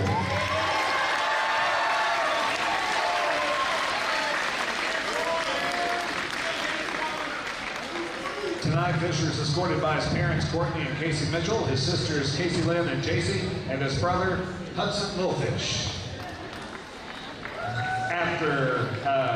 After they get ready, we're going to tell you that Fisher's greatest accomplishment has been earning 3 letters in sports, academics, and service, all while maintaining above a 4.0 GPA and being active in varsity basketball for 3 years. After high school, Fisher plans to attend college, most likely playing basketball and majoring in engineering. That's Fisher Mitchell, everybody. And last but never least, senior basketball player Dylan Wally.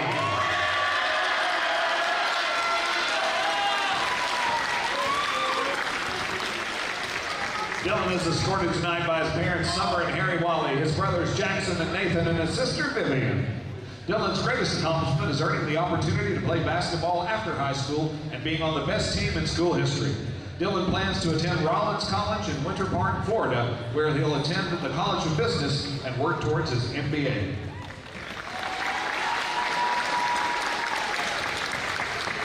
Now, we're not done with you yet, Dylan.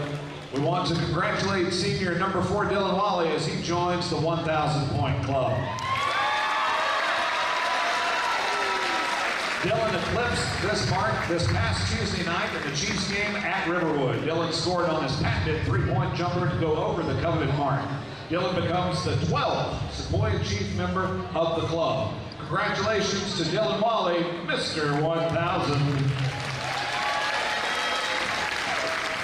Other members of the 1,000-point club include Chiefs Kyle Keener, Miles McGee, Donovan Schiff, Jackson Gricko, Cameron Cox, John Billiard, Solomon Jose, Sean Tate, Tyler Deal, Adam Benton, and Jordan Usher. That's some rarefied air right there. Congratulations, Dylan Wally, and congratulations to all the seniors. Give them all a big round of applause, everybody.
the War Lodge here at Sequoyah High School. Thank you for joining us here on Chiefs TV for a great night for some high school basketball here in the state of Georgia. A Region 7 6A matchup on tap tonight. The 12-4 Sequoyah Chiefs are hosting the 4-11 Johns Creek Gladiators. Sequoyah 4-2 in region play. That's got them safely nestled in the 3rd spot. 1-5 Johns Creek has a little work to do in the region. They're in the 6th spot, but all is not lost for them. A win here tonight would certainly help their cause, but Sequoyah gonna try and not let that happen. Thank you for joining us on Chiefs TV. I am Chase Schaefer. To my left is the junior, Will Hogendijk, and to my right, the freshman, Max Swain. Boys, what do we got on tap here tonight? Take it away, Will. Well, Chase, Sequoyah's 4-2 at home this season, and it's senior night, so it's going to be tough for Johns Creek to overcome all that energy. As we know, the War Lodge has a great basketball atmosphere. Johns Creek is 0-3 at away teams, so they're going to have quite the challenge to overcome here. Yeah, and in the past 7 games the past 5 games for Johns Creek have been decided by 7 points or less, and it's kind of been split, kind of 3-2. It's going to be interesting for Johns Creek to see if they can break free in an early margin, or if Sequoyah is going to prove their record and dominate in this one. And Sequoyah is on fire lately. They are 9 for their last 10, and you could argue that they should have won the 10th when they lost by 1 point after a 3-point trip to the free throw line in that game against Shiloh. So Sequoyah is rocking following that early December 3-game losing streak, which saw Sequoyah lose some very heartbreaking games. We saw that Centennial game that came down to a 1-point ball game, and then Sequoyah letting River Ridge kind of sneak away with one. It felt like this might be a repeat of last year, where Sequoyah just kept having these close games but couldn't close them out. But that is no more, as Sequoyah is red hot right now as they get ready to get into the meat of the season for region play, as we get ready to get underway as they do the starting lineups here at Sequoyah High School. Guys, what are you most excited about tonight? I'm excited to see Dylan Wally's first game after being inducted into the 1,000 point club. It's going to be exciting. He's just an astonishing player, and senior night, the energy in this gym is unmatched throughout this whole season. A pretty decent contingent of the Sequoyah student section here tonight. They've got these towels out, kind of reminiscent of what the Steelers have going on at Heinz Field. As a Browns fan, that actually disgusts me a little bit, but since it's Sequoyah doing it, we'll let it slide. So, Will, we see all the starters coming out tonight. It's all the seniors. Got a contingent of seniors here tonight on senior night. Which one are you looking forward to that's going to have the most impact on the game here this evening? Well, Max kind of stole mine. I was going to say Dylan Wally, but, I mean, really, it could be any seniors game. Like the girls' team, the majority of this team is seniors. We got 7 seniors tonight. So, and, I mean, we know that a lot of them can produce, obviously, with the obvious ones being Mitchell and Wally. But I think definitely, like the girls' game, everyone's going to chip in a little bit, and it's going to be a good game. So, War Lodge, Dylan Wally steps in to take the tip. He'll go up against the 6'6" senior, Dylan Fullwood, as we get ready to get underway here on Friday night, senior night, from the War Lodge at Sequoyah High School. Ball's up in the air. Keener goes back and gets it, lays it up and in, and Sequoyah starts the party right, scoring right off the tip-off, courtesy of the senior, Kyle Keener. Johns Creek driving back down, now out to the wing to Wayner. Wayner gets it over to Brandeis. And a 3-point shot from the corner is up and good! Gio Ekuye-Blah, and Wally going to answer with a 3-point shot of his own, no good as it bounces off the rim. And just like the girls' game, Johns Creek starts 3-2 with a 1-point lead. And one matchup I think we need to focus on is Dylan Fullwood down low against Fisher Mitchell and Connor Harris. It's going to be an interesting matchup to watch this whole game. Inbound pass to Keener. He gets it over to Gillette. Now back over to Wally. Wally inside from the high elbow, no good. Rebound taken by Wayner. Wayner moves it over to Fullwood. Fullwood drives the lane, no good. Lays it a little short off the iron. And Fisher Mitchell clears the board for the Chiefs. 7:12 to go in the first quarter. Sequoyah trailing by 1, 3-2. Wally takes the handoff. Now down in the corner for Harris, and he buries a 3-point shot. In his mouth, Connor Harris hasn't been playing much in the past couple games. Got on the floor some. And a three-point shot answered by Sequoyah Blah. So dueling three-pointers here at the War Lodge. 6-5 in favor of Johns Creek. 6:45 left to go in the first. Wally now down into the corner. Fires up a three-pointer, and that's Connor Gillette. Everybody getting in on the three-point party as it is 8-6 in favor of the home team. 6:28 left to go in the first. It's explosive, too. And Sequoyah showing the press down there early with Wally, and I think it was Harris double teaming. Wayner back at the top. He's got Harris in his face, gets it over to Fullwood. Fullwood back over to the top, now makes its way over to Sequoyah Blah, who's got 2 3-point shots for Johns Creek as he's got all 6 of their points. Baseline drive by Wayner is not there, and a turnover as Fisher Mitchell cleans up the trash. And a foul called on Wayner. He'll get a reach as he got a piece of Dylan Wally. So the first foul of the night committed by Ethan Wayner, the junior guard from Johns Creek. And he's a player to watch. He applies great pressure on defense. His team is mostly defensively oriented. It's going to be fun to watch the speed of Wayner. Keener fires up a three-point shot and knocks it down. It has been explosive, Chase. 11-6, and we're just at 3 minutes into the game. 5:40 to go in the first. And just as I said, I thought it was going to be a team effort, and so far 3 of the 5 guys on the court, all with points. And laid up and in by Dylan Fullwood, using that 6'6" frame to get inside and pull Johns Creek back to within 3. 11-8, 5:20 left to go in the first. Another three-point shot by Harris. It's a little short and bounces, but Fisher Mitchell is there to put back the offensive board, as that was a can of corn. 13-8 in favor of Sequoyah. Three-point shot pulled up on the other end of the floor, no good, as it didn't hit the rim. McCray ball misses a little to the left of the rim, and Sequoyah takes over with 5:03 left to go in the first quarter. 13-8.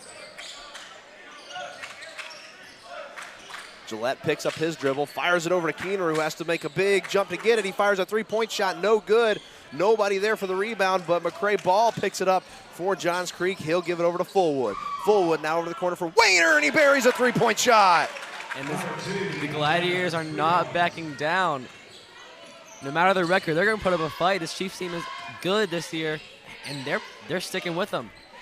Keener takes the ball. Sequoyah up by 2, 13-11 your score, as Johns Creek and Sequoyah are firing off back-to-back three-point shots. Foul on Johns Creek, 13-11 your score. 4:25 left to go in the first round of what has so far been a heavyweight matchup here at the War Lodge. Yeah, and that's 2 on Wayner, so he's going to head off the court. That's a big loss early in this game for the Gladiators. So foul trouble early on for Johns Creek. Sequoyah has not picked up a foul. And driving to the floor, a blocking call on Johns Creek, as down low, Brandeis will pick up the foul.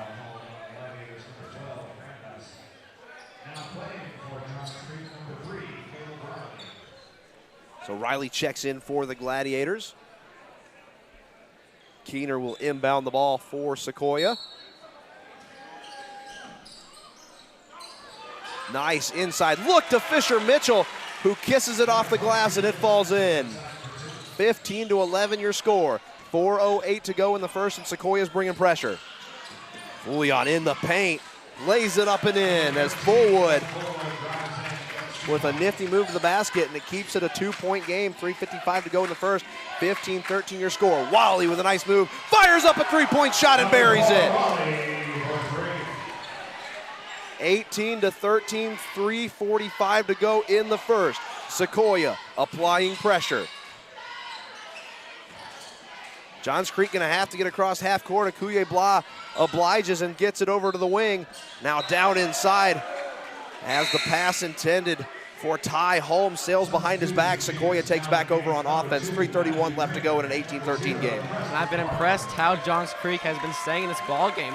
They're really responding well to this Sequoyah offense, who's coming out on all cylinders. I'm impressed, but that might be the beginning. That single flaw right there could be a beginning of maybe some scoreless possessions for Johns Creek. Keener with the ball at the top of the key. Fisher Mitchell looks inside for Wally, goes up and gets it and lays it off the backboard and in. 20-13 your score, 3:15 to go in the first. Trap coming up to half court. Johns Creek able to beat it. Now a corner look for three, fired up, no good. Wally with the rebound for Sequoyah, pushes it ahead to Parker. Parker with a nice pass inside to Trainer, who gets it back out to Fisher Mitchell. No good on the three-point shot. Ball poked out of bounds. It will stay Sequoyah basketball. And Chase and Max, I think something to notice. I mean, obviously we talked about how a lot of Chiefs players has already gotten in on the scoring, but also 4 of the 5 starters had a three-pointer already, and I think that's a testament to just what this Chiefs team is built around. They're built around their three ball. That's been something that's been so key in their offense and to their game. So to see them already jumping out to an early lead and doing so well with that is definitely a good sign. So a timeout on the floor, 2:55 left to go in the first quarter. 20-13 your score, Sequoyah on top of Johns Creek. We will throw it over to our sponsors. Go ahead and take it away, Max. Of course, Chase, our gold level sponsors, Vito's Bar and Grill, and Cherokee Focus. Our gray level sponsors, Barber Homes, Barber Lackey Financial Group, Honey Baked Ham, Inside Partners, Prestige Staffing, Stroud's Barbecue and Woodstock Furniture, and our white level sponsors, Peachtree Pest Control, Brad's Barbershop, Edwards Eye Care, Johnny's New York Style Pizza, Riverstone Homes, Studio 5 Salon, and Suntex Marinas at Little River. Thank all of y'all for supporting the Chiefs basketball programs. And we would be remiss as well if we did not mention Kyle Keener, one of the seniors here on the Sequoyah basketball team.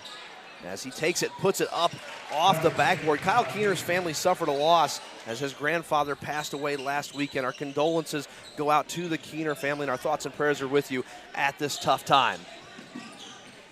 Sequoyah 22-13, 2:35 left to go in the first. Shot no good by Johns Creek as Trainer fires the pass over to Kyle Keener. Fisher Mitchell straight away for three, he knocks it down. That is his favorite spot on the floor. He buries another three-point shot. 25-13 your score, 2:20 to go in the first. And make that all 5 starters who now have threes. It is a good night. I've been astounded by Fisher Mitchell's performance the past couple games. All around, down low, outside the arc, it's been very impressive. Akuye Blah teardrops one into the bottom of the net. 25-15 your score, 2:03 left to go in the first quarter. We have seen a lot of fireworks here in the opening round of this Region 7 6A matchup here at the War Lodge at Sequoyah High School. Inside look to Trainer. Euro steps and sails it over the head of Preston Parker, who recovers and gets it out to Fisher Mitchell, who's dangerously close to traveling. But he is able to get it out to Keener. Keener fires up a shot as the shot clock is expiring, but he doesn't hit the rim. They get a shot up, and he sinks it. They're going to say no good as a shot clock violation before the buzzer even went off. So an amazing shot by Trainer negated. I didn't hear the buzzer go off. That was a crazy shot. You could tell the look on his face. He was completely unaware that the shot clock was near 2. Johns Creek pushes the ball up the floor, drive inside, now kicks back out to the wing. A block by Fisher Mitchell as Holmes was trying to go to the basket. And Fisher Mitchell says, "You shall not pass." Trainer down low getting worked on by 3 Gladiators, now back out to the wing. Wally fires up a three-point shot. It bounces off the front of the rim. And a tie-up down low. And a jump ball called. Possession arrow still in favor of Johns Creek, though, so it will stay Gladiators basketball with 1:03 left to go of a 25-15 Sequoyah Chiefs lead.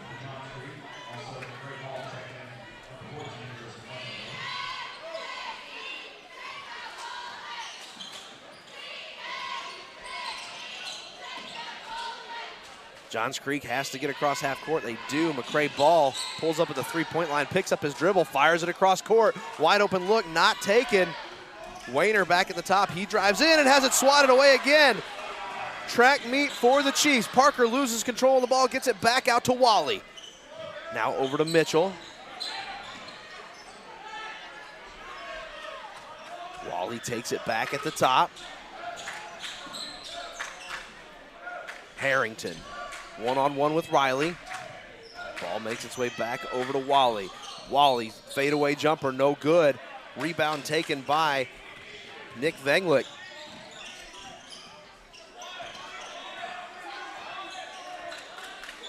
Rainer takes it at the top of the key. He has Harrington on him. He gets it back out to Venglich. Venglich's pass is poked away. Nice recovery. Got to get a shot off, and it's blocked before the buzzer. As trying to get that last second shot off was Ethan Wayner, but it was rejected before he could get it off. 25-15 it stays at the end of the first. Guys, what an exciting first quarter. Both teams come out firing three-point shots, bombs, sinking them, getting to the bottom of the net. 25-15, what a great first quarter of basketball here at the War Lodge. Yeah, and I think that first quarter definitely went to the Chiefs, not only with the score, but just the way they played. They were so physical. Obviously, I mean, they had a couple blocks at the end of the first quarter. They were just playing such tight defense that Johns Creek was not able to really get a footing. And although they're still within it, I mean, Sequoyah is definitely showing early signs of being able to pull ahead quickly. Yeah, I would say early in that first quarter, it seemed like Johns Creek and Sequoyah at that were both hitting their shots almost every possession, but even when one team missed it, the other team missed it. It seemed like they're kind of like in sync. But now I think the reason it's a 10-point lead for Sequoyah, Johns Creek has started missing more shots, obviously, but the defense for Sequoyah has truly stepped up after that time. It was really impressive. Got some three-point shots from some characters we don't usually see hitting a bunch of three-point shots, as Gillette and Harris were trying to one-up each other there at the very beginning of the first quarter. A 10-point lead for Sequoyah as we start the second quarter of this Region 7 6A matchup. Sequoyah looking to go 10 for their last 11, and they can improve to 5-2 in the region with a win here tonight. Johns Creek desperately trying to get back in the region hunt at 1-5. They're at 6th place right now. Parker picks up his dribble and gives it over to Keener. Keener inside to Mitchell, who finds Trainer, who gives it right back to him. Head fake by Mitchell, now gets it back out to Keener on the wing. Keener drives the lane, and a blocking call on Johns Creek. Keener will go to the foul line, and Caleb Riley can't believe it. Riley thinks his feet were set. It was pretty close. But Keener goes to the charity stripe nonetheless as he fires off the first one. And it is good from 15 feet straight away. 26-15 your score, 7:36 to go in the second. And Chase, speaking of fouls, so far we've had a pretty clean game. None of the Sequoyah starters have any fouls. And for Johns Creek, that's the first one on their board with fouls. Wayner got in a little foul trouble in the first quarter of the game, but in Georgia high school basketball, they reset the foul clock every quarter, or at least the bonus counter. So the team starts with a fresh set of goose eggs on the foul side of things. Kuye Blah, who hit 2 big three-pointers, has the ball at the top of the key. Trap down on the low post. It goes off Wally and laid up and in. What a crazy bounce of the basketball. It went off Dylan Wally's hip, and Fullwood was able to take the ball and lay it in. It went right to him. That seemed like it was meant to be, Chase. So 27-17 your score, still a 10-point game. Keener, a wide open three-point shot, no good. And Wally right there to lay it back up and in off the miss. A great heads up play by Dylan Wally to charge into the paint, get the board and lay it back up and in to make it a 12-point game. 29-17, 6:40 to go in the first half.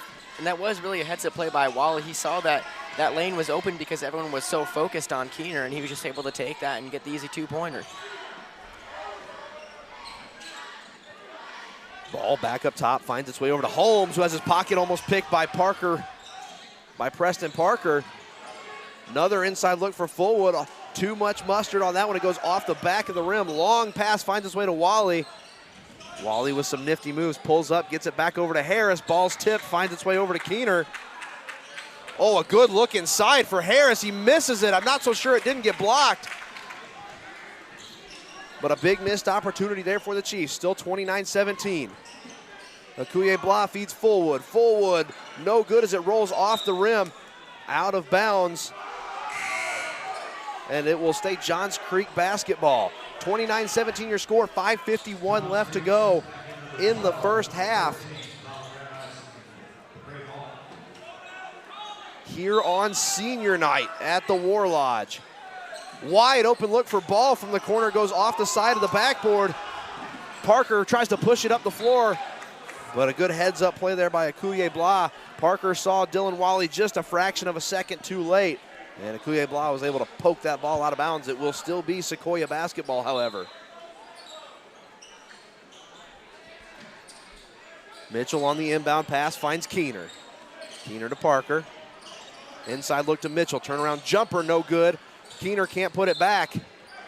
Johns Creek ball. As they say, Kyle Keener touched it last. 5:38 left to go. Still 29-17. The scoring has toned down a little bit here in the second quarter as opposed to the first quarter where it was lights out shooting from beyond the arc. Yeah, both teams only with 2 points each this quarter. Pass no good. It was intended for Holmes, but Keener picked it off. Wally, they're going to say, stepped out of bounds as he drove baseline.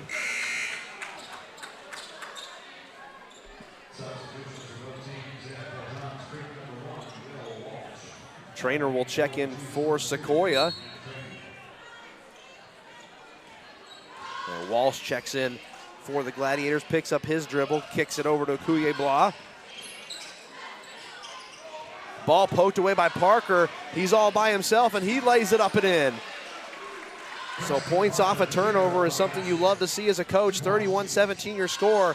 5 minutes left to go in the first half. You got to think Coach Carden was pleased with that one. Definitely, and that's Parker getting him on the board for once in this game. I mean, we'll kind of establish him as like kind of a dark horse for the Chiefs. Ball for three, and he drains it. McCray Ball with a big three-point shot to pull back to within 11 for Johns Creek. 31-20 your score. 4:40 left to go in the first half. A scrum underneath the basket. Johns Creek comes up with the defensive rebound. Here comes Walsh. Sequoyah Blah head fakes a deep three-pointer, thinks better, and goes over to Walsh.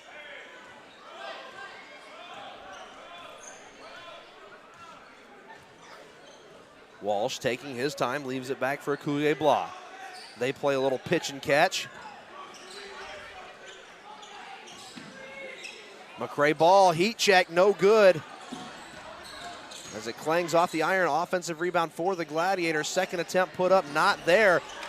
And a third attempt for Johns Creek as they get another offensive rebound. McCray Ball once again, a little too long on the shot.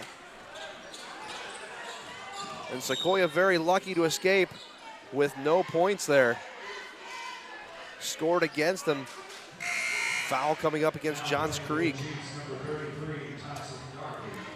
Darby checks in for Sequoyah. Wally will inbound the ball from the far sideline. In front of a decent-sized crowd here tonight at the War Lodge. A pretty decent student section here cheering on their Sequoyah Chiefs. Keener over to Wally. Wally dials up a deep three-point shot and buries it. 34-20 with 3:30 to go in the half. And we were talking about Blatchford early in the girls' game. Her getting to 1,000 points. Dylan Wally, too, just cementing their legacy these past 4 years. It's been amazing to watch. Fullwood was fouled as he tried to put the ball in the basket. So Fullwood takes a trip to the charity stripe. Darby picks up his first. 3:21 to go in the first half. 34-20 still your score.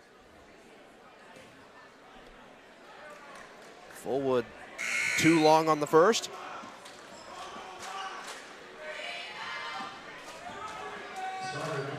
Again, congratulations to girls varsity player Ellie Blatchford as she joined the 1,000-point club here tonight at the War Lodge, as well as her teammate Erin Jackson, who last night broke the school record for most three-pointers made in a game with 8 in a 29-point effort against Cambridge. No good on both free throws for Fullwood. And Sequoyah goes to the other end of the floor. Parker almost has the pass taken away from him. Wally with a nice head fake, now back out to Keener. Parker up top, and Darby dials up a three-point shot. It's no good. And a scrum for the basketball on the offensive rebound. Darby picks it up. And a quick whistle. Did we get a jump ball there? I think we got a foul on the floor by Johns Creek. I think it was Dylan Fullwood. I saw the ref motioning 13, and it looks like he's going to be taken off. So if that's the case, Fullwood going to be sorely missed by this Johns Creek team as the ball goes the entire length of the court. Wally has to retreat to the opposite free throw line. 20 seconds left to go on the shot clock as Keener's got to get across half court. Gets it over to Mitchell. Wally fires up a three-point shot, and he drains it. Another three-pointer for Dylan Wally. He's up to 13 points, 37-20 your score in favor of Sequoyah. Corner three-point shot for Ball, no good as he leaves it short. Stolen by Keener. Sequoyah comes back down the floor. Parker thinks about it, drives baseline, lays it up and in with a teardrop shot, and Sequoyah's foot firmly planted on the gas. 39-20 your score, a 19-point lead with 2 minutes left to go in the first half for the Chiefs. That was a beautiful little one-handed floater by Parker. That was a really nice shot. And down to the floor goes Fisher Mitchell along with Colin Brandeis. Brandeis will pick up the foul. Sequoyah keeps the ball. You said their foot is firmly planted, and I don't think they're going to let up anytime soon. Everything is clicking right now. Almost all shots are going in, and it's from not just the main people, it's from everyone all around. You said it earlier.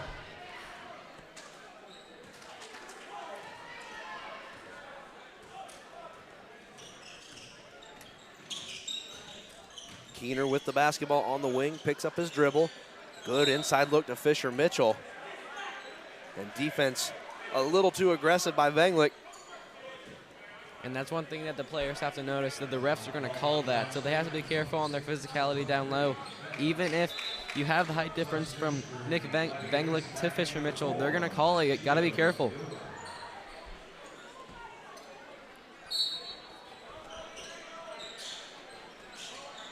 Mitchell inbounding the ball for the Chiefs.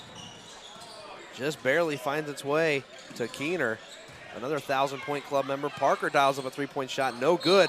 Ooh, and Harris goes down hard to the floor after picking up the rebound. Pops right back up. It looks like it stunned him there for just a second, but he was able to get back to his feet really quick, and Sequoyah is in the bonus. So Harris goes to the free throw line. Harris sinks the front end of a 1-and-1.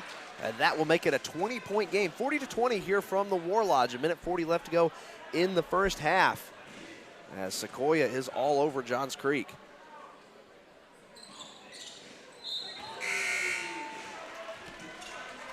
So Harris makes the second. And it is a 3-touchdown lead for the Chiefs in the final moments of the first half. Riley carries the ball over half court.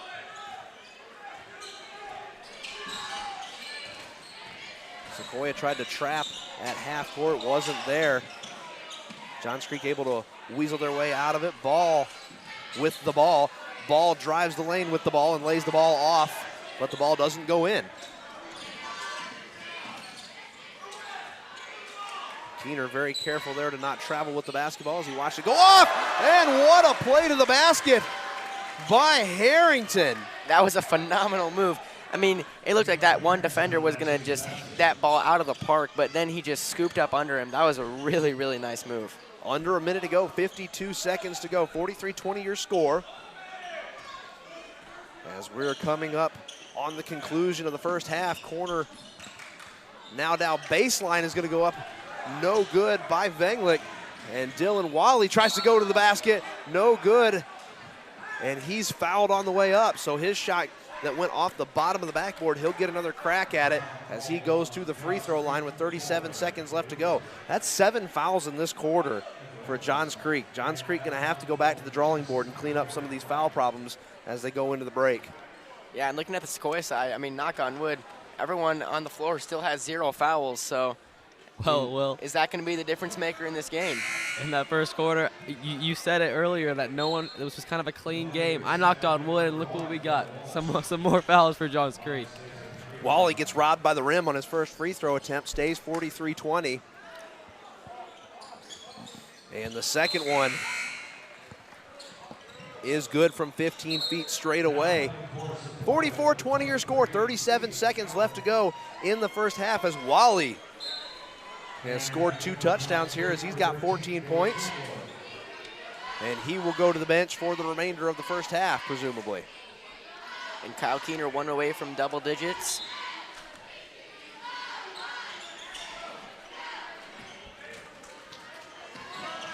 Some new faces for Sequoyah as Galvin steps in for the Chiefs. And a foul on Ball as he caught Kyle Keener with an elbow. So Sequoyah takes back over with 28 seconds left to go.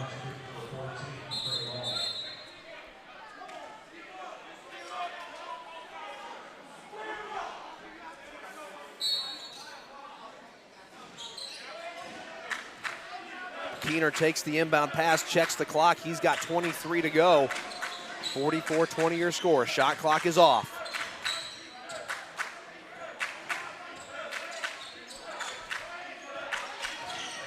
Keener taking his time, trying to get the offense underway.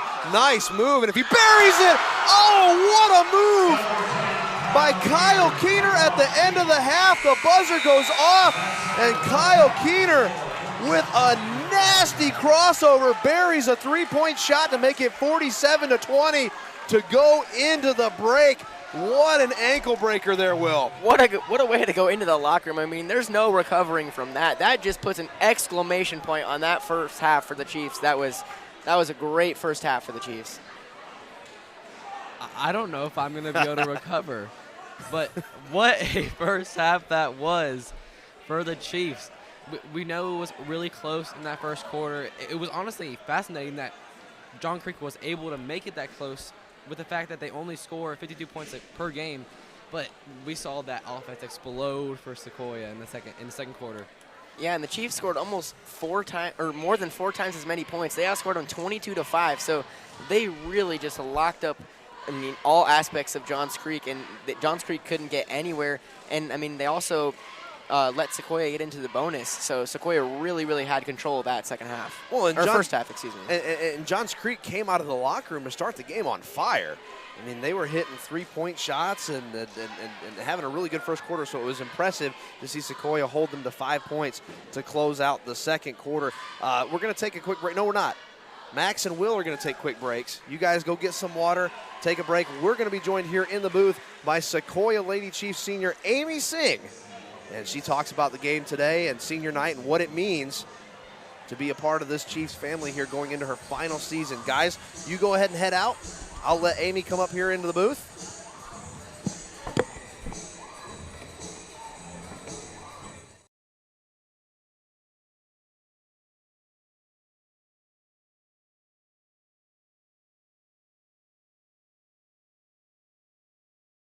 Thank you for joining us as Amy Singh in the booth with us. Amy, a big win tonight here on senior night. Tell us a little bit about it. It was very special. I gave up my own position for another girl to go and start because I tend to start, and I thought it was the right thing to do. And it was very special for the crowd to cheer and our teammates to cheer. And I'm glad the students eventually came out to watch, eventually in the fourth quarter. You know, it was senior night, but it was kind of overshadowed there in the first quarter by Ellie, hitting her 1,000th point. And she did it on the first shot of the game. She needed 3 points to do it. First one she throws up, she buries. I was like, go, go, go. And she shot the ball, and I was like very proud of her at that time. But yesterday, she was like, I don't want to shoot the 3 on y'all's senior night, make 1,000. I was like, no, we don't care. Like, that's for you. Well, other than not scoring, there was no other way that she could have not done it tonight. I mean, Ellie averages way too many points to not at least hit 3, especially on senior night. But let's shift gears for a second. Your mom told me that we had to do a really good job on this interview. Oh. So I feel like I'm under a lot of pressure because your mom's put a lot on my shoulders here. But you're a senior. What's some of the emotions coming into your final games here at the War Lodge, the memories, the friends? What are going to be some of the things that you miss most about playing basketball here at Sequoyah? Especially the coaches and how they tend to talk to us a little bit. And then I think our relationship as a team tends to grow and has ups and downs, obviously, but we tend to get through it. And I think that it's our senior year. These girls have our back no matter what, each and every game. But a new story and a new chapter will be written after you leave here. Tell us about your college plans. I plan to go to LaGrange College to play basketball, and I plan to study exercise science and then go to PT school after that. So physical therapy. So what was the deciding factor in choosing LaGrange College? I think the aspect kind of like mixed in with my grandmother's hometown, my mom's hometown, Jacksonville, Alabama. It was the same setup, like old style type of thing, and the campus was small. I was looking for a smaller campus instead of a bigger campus, and the class ratio is like 6 to 1. Yeah. So you mentioned the coaching staff here at Sequoyah earlier. How did Coach Yarbrough and this coaching staff prepare you to play college at the next level? The mindset. I believe the mindset really helped because the amount of challenges we faced the past couple of years with him coming in as a new coach sophomore year, that really changed everything and the speed of it. He tended to like point out the certain things in each player, and he used that throughout the games. Favorite moment here playing for Sequoyah? You know, Captain Barber said it best. I was on the JV team then. And were you part of the hibachi fiasco? I was. Okay, so we have to get like the whole hibachi crew together, and you guys have to take like a picture at a hibachi restaurant. We did that for our team bonding. The first thing we did was hibachi. That is hilarious. Tafton told us about that story. They left y'all at the game, went and ate hibachi, got sick, got smoked. And we were all happy on the bus, big smiles. But yeah, that was definitely a game changer. That is a great story. Tafton Barber told us about the Dalton game. You know, you got to see your parents here on the floor tonight. Tell me about the role your parents have kind of played in your basketball career. Because, you know, as kids, our parents take us to practice. You know, they do a lot of things to make sure that we're successful in life. How have they done that for you, and how do they continue to do that for you? Well, they tended to be at every game possible they can make. Obviously, growing up, my parents couldn't make certain games because of work schedules and everything, but they were always behind my back, and I always knew that going into every game. And when I was younger, they would give me like inspirational quotes or whatever to use going into a game, like certain games. And that really stuck with me like all the way up to now. And I know that they have my back 24/7 no matter what. So after basketball season's over, how are you going to finish out your senior year at Sequoyah? Well, I'm doing online, so pretty easy. Yeah, I don't really go to anything within the school, but I'll try to come back to watch a few other sports. Yeah. Fair enough. Online. So you're solely online now. Yes. So you don't have any physical classes you come here into the building to do? No, I just come here for basketball. Oh, well, that's lucky. It's really easy. Where was that? Where was that when I was in school? COVID times. COVID times. I wasn't even like 2008. That wasn't even a possibility. We were still using like a hammer and chisel to do our homework. So, but anyway, thank you so much for joining us. I'm going to let you have the last word, Amy. Anybody you want to shout out to? Anybody you want to say hi to? I'm going to give you 30 seconds here with the microphone. My mama and my grandma. Hey guys. Amy, thank you so much for joining us here on Chiefs TV. We're going to let Amy go. We're going to get back to the boys' action here in about 4 or 5 minutes. We'll take a quick break. Thank you for joining us on Chiefs TV, and we will see you all on the other side of the break. My pleasure. Thank you for having me.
And welcome back, ladies and gentlemen, to the War Lodge here at Sequoyah High School. We get ready to get underway for the second half of the boys Region 7 6A game here between Sequoyah and Johns Creek. Sequoyah up 47-20.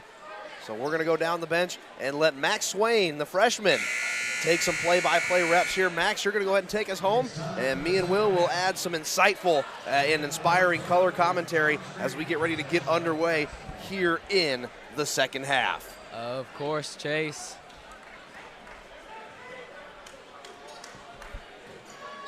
And Johns Creek going to start out with the ball. Wayner bringing it over the floor. Finds Iku Blah. Wayner decides to take it back himself. Blah for three. Can't put it through. Rebounded by Ball on the second try, and that is going to be fouled on the way up.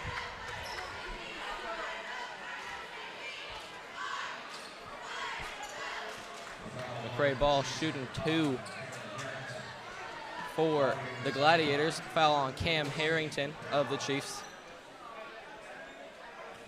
His first. And now Ball shooting 2. First one rattles out.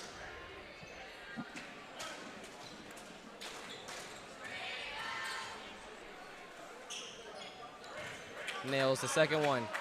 Up to 21-47 is your score with 7:38 left in the third quarter as the Chiefs trying to break the press of the Gladiators. Keener across to Harris. They're passing quick. Keener trying to set something up. Guarded by Iku Blah. Pass tip, but Wally recovers and is able to push it through the net. And now Johns Creek pushing fast. And Ball is given the and one. And those are Ball's third and fourth points of the night as he goes to the line.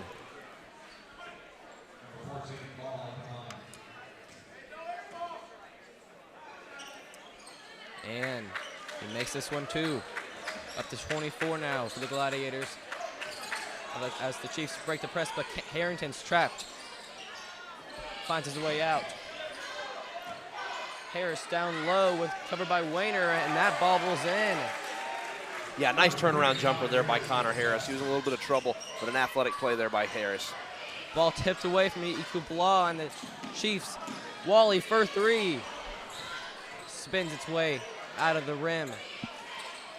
And Wayner throws it to a McCray Ball who is not looking, and that's going to be a unforced turnover by the Gladiators. Yeah, Ball never really knew that the pass was coming there. He sailed at least 3 or 4 feet behind his back. So the turnover, and Sequoyah takes over with 6:40 to go. Now Keener covered by Wayner. Mitchell finds Wally down low. He's double teamed, and miscommunication there is going to be a backcourt. And a turnover for the Chiefs gives the Gladiators the ball. Score 51-24. The Chiefs up by 27 here with 6:25 left in the third.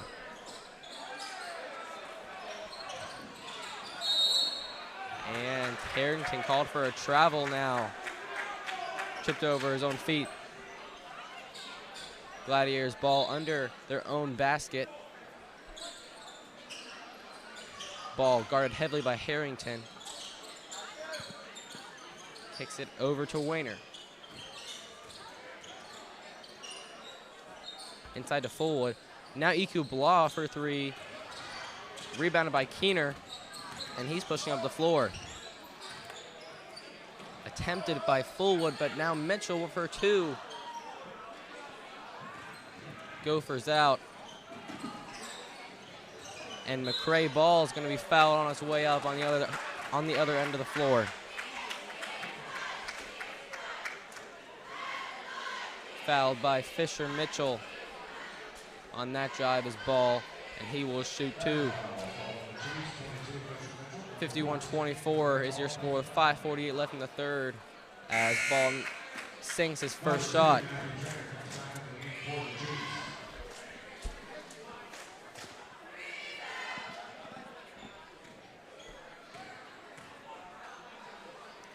Ball first, second, he's gonna nail that one. And Ball's 5 for 5 on free throws. All the 3 fouls have sent him to the free throw line, and he's cashed in his opportunities every time. Harrington's passes airing out. Wally tried to save it. It's gonna be tipped up by Fullwood, I believe. Foul down in the corner, it looks like. Harris is headed over to the trainer's table, so I think somebody got a piece of him. That's right, as Keener is gonna pass it to Wally to inbound the ball. Gives it to Harrington. Fans, that near side corner is a little tough for us to see from the booth with the student section standing up, so bear with us if we don't get the call quite right down there in the corner. Wally, a nice step back, passes to Keener for 3, and it is through the net. But an amazing pass by Wayner brings it down the floor for Sequoyah, and that is going to be another point for number 4, and scores 54-28 with 5:14 left in the third. Yeah, defensive breakdown there by the Chiefs. That's why Coach Carden wanted to go ahead and call a timeout. Since we've got a timeout, let's go ahead and knock out some sponsor reads real quick, Max. Of course, Chase. Our Sequoyah Chiefs basketball sponsors, our gold level sponsors, Vito's Bar and Grill and Cherokee Focus, pardon me. Our gray level sponsors, Barber Homes, Barber Lackey Financial Group, Honey Bay Tan, Inside Partners, Prestige Staffing, Stroud's Barbecue, and Woodstock Furniture. Our white level sponsors, Peachtree Pest Control, Edwards Eye Care, Brad's Barbershop, Johnny's New York Style Pizza, Riverstone Homes, Studio 5 Salon, and Suntex Marinas at Little River. Thank all of y'all for supporting the Chiefs basketball programs. As now Parker going to inbound the ball to Trainer, as the Gladiators are full court pressing, but they break it very fast, the Chiefs do. A pass over to Wally for a deep 3. Cannot make it through, but the ball is stolen back. Quality effort there by Parker to try and save it, but unfortunately it was already out of bounds. And I think so far Johns Creek has just come out with a lot more drive than we saw them in the first half. I mean, obviously we saw that little defensive breakdown right before the timeout, but I don't think that's the second time that Johns Creek has just looked like they're kind of taking advantage of Sequoiah's maybe lax mindset, because maybe they think they have it now. Phenomenal steal by Keener, gets tipped out of bounds by Trainer. And now it's Gladiators ball, pushing up the floor.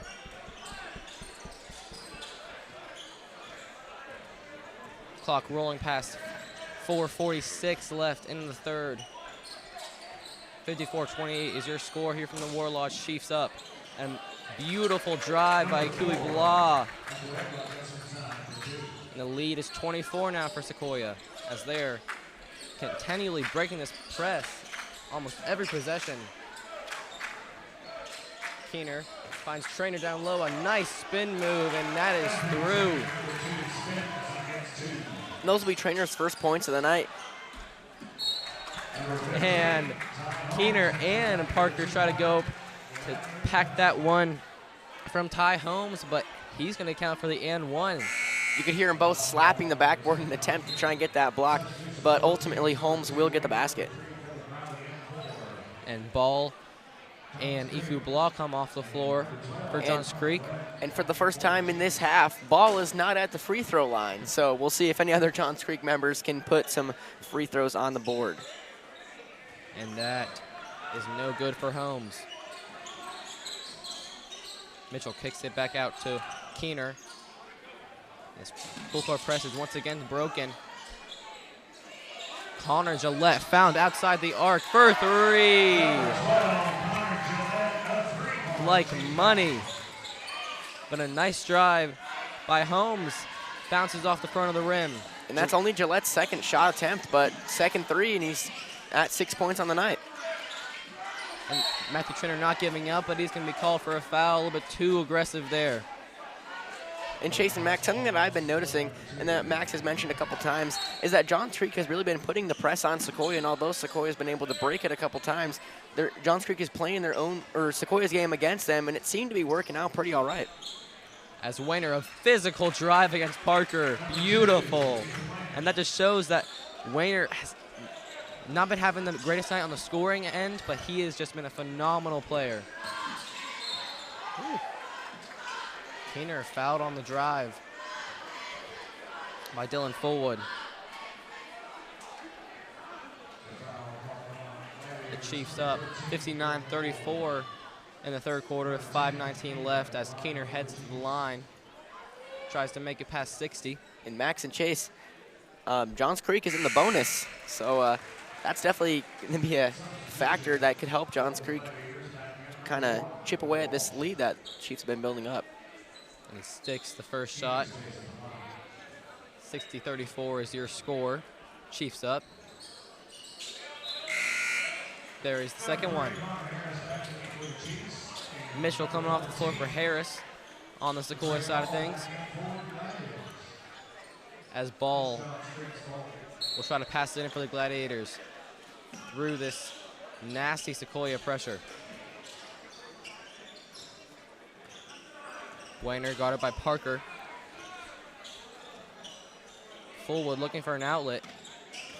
Decides to drive on Trainer, and it teases out as Gillette fumbles around with it, finally recovers. And Weiner got caught a little bit too aggressive there. Yeah, that's Weiner's third. He picked up 2 early on in the first quarter. He'd stayed out of foul trouble up until, about 2 minutes left to go in the third quarter. So he's probably going to take a trip back to the bench as he steps off the court. And Chase, that's again just an example of the Johns Creek press they're trying to get on. Again, he's a little too aggressive there, drawing that foul, but still, Johns Creek being more aggressive out of the gate on Sequoyah and working out pretty well. Keener, a physical drive, and he gets count the basket and one. Man. Yeah, athletic play by Kyle Keener to get to the basket there and draw the foul. He's done a fantastic job all night. He's up to 19 points on the evening as he and Dylan Wally have been going back and forth, seeing who can score more points, but Keener with a fantastic drive to the basket. Physical drive results in 3 points for Keener. Both seniors trying to outshine each other tonight. Reminder, it is senior night tonight at the War Lodge. Keener checks out after hitting the 20-point club. Vanglik now has the ball for the Gladiators as they're trying to set something up on this possession. Down by 30 with 2:31 left as Iku Blah, a great drive. His speed has really been displayed this game. As Trainer, a hop step, high shot, can't go through, but Harris with a physical rebound. Harrington finds Gillette on the other side of the floor, and the senior up to 9 points. And 3 for 3 on threes in all of his shot attempts. So, I mean, he's saying, hey guys, I'm a senior too. It can be my night as well. I think it might be about time for a heat check on Connor Gillette. Another physical, sensational drive by Iku Blah. Speaking of heat checks, Ikuye Blah, that is not his first layup where he's had a nice little nifty move to get around the defender and put it back in. I think he's definitely, come out to play in this third quarter, and he's kind of what's kept Johns Creek within, I would say within Sequoyah. Obviously, Sequoyah is still way ahead, but he's keeping them a valiant effort here tonight. Yes. Gio's been having some very fantastic plays in the paint.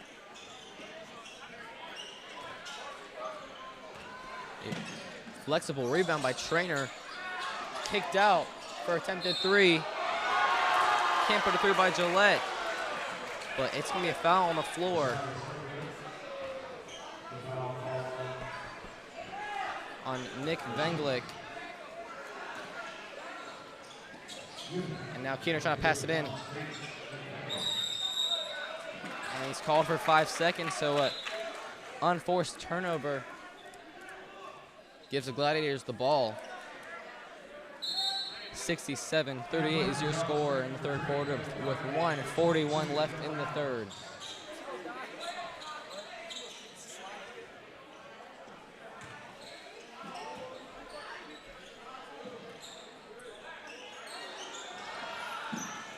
Dylan Adams finally gets it in for Johns Creek as Iku Blah up to 16 points has it. But now Ball for 3, and he swishes it. And Ball's had 8 points just this quarter with that 3 and then the combined 5 free throws. And ball's up to 12 points. Underrated performance for him as Wally loses control. Recovered by Trader. Trader loses control, and that's must be a slippery paint.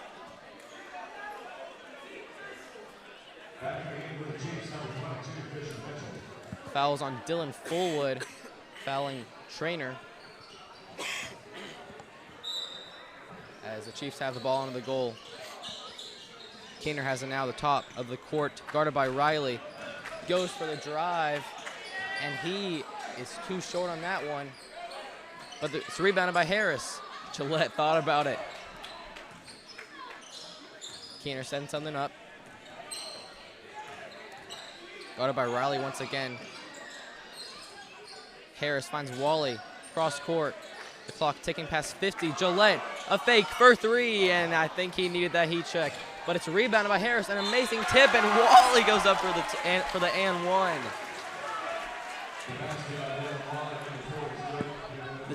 So finally we see Gillette with his first miss from beyond the arc tonight, and it was a pretty spectacular miss, but still shooting 75% from beyond the arc. A little bit of a law of averages situation, if you would, as he couldn't keep making those ridiculous three-point shots all night long. Although it would have been great to see the student section reaction to that one. The senior night fun can only last for so long. But Wally's making it last forever as he nails his free throw from the and one. A three-point play puts him up to 18 points, still competing with Keener. He's at 20. 43 seconds left in the third. 70-41 is your score as Adams is bringing up the floor. And both teams now in the bonus as well. Wayner was going shoulder down on Harrington, and Cam Harrington gets called for the blocking foul. And 1-and-1 now brings Wayner to the line. With 35 seconds left, he is unable to put the first one through. Harrington. Shot clock is now invalid. Fisher Mitchell going up on Adams, and he puts it through. Big athletic play there by Fisher to power through two defenders and put it up and in. 11 seconds now for the Gladiators. Trying to get one shot off is Riley to Wayner, and he gets it to Adams just in time, and it falls through just as the buzzer sounds. 72-43 is your score. Sequoyah pulling away going into this fourth quarter. A really dominant performance by the Chiefs in that third quarter and since the first quarter. So a 29-point ball game here for Sequoyah. Guys, we kind of got robbed there a second on that last second shot, because if you're up by more than 30, the clock goes down to 6 minutes for the fourth quarter. That last second shot makes us have to play an extra 2 minutes of basketball. Well, the originally scheduled 2 minutes of basketball, but if that shot didn't go in, we'd have had a short fourth quarter here to get through. Well, Chase, I don't know about you, but I'm not complaining for more Chiefs basketball. They're having a great night tonight. And I think something to point out was in that third quarter, I mean, it was a pretty high-scoring third quarter when you think about it. Sequoyah outscored Johns Creek just by 2 points, 25-23. So although Johns Creek is down by quite a bit, I mean, they still did stay with Sequoyah, I mean, answering each shot. So I think it's pretty good to see that Johns Creek can do that. Obviously, it's going to be almost impossible for them to come back from this, but Sequoyah can definitely get in the driver's seat here. So a big shout out to the student section here tonight joining us at the War Lodge. We want to thank all of you for joining us on Chiefs TV. You are seeing a complete domination here by the Sequoyah Chiefs on both girls and boys senior night here at the War Lodge. And starting this fourth quarter off is Harrington, guarded by Wayner outside the arc. Wally finds Gillette, thinks about it once again. A kick out from Mitchell to Harrington. But Mitchell with the rebound off the miss and puts it up. Mitchell into double digits now on points. Wayner, an amazing pass to Fullman, and it's blocked by Gillette into the goal. Not only was it a good pass, it was a no-look pass. Astounding as Harrington, a cross-court pass to Gillette. Wally has Brandy's guarding, but Gillette instead decides for 3, and he hasn't been on past couple shots.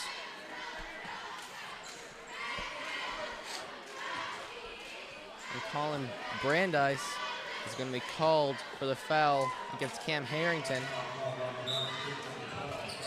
7:12 left in the 4th. Wally driving on Brandeis. Mitchell kicks it back out to Wally. Short. And Wayner going to push it up the floor.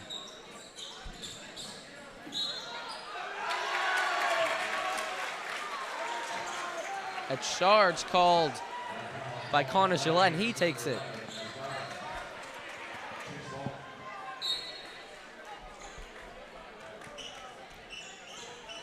Now Chiefs ball up by 29.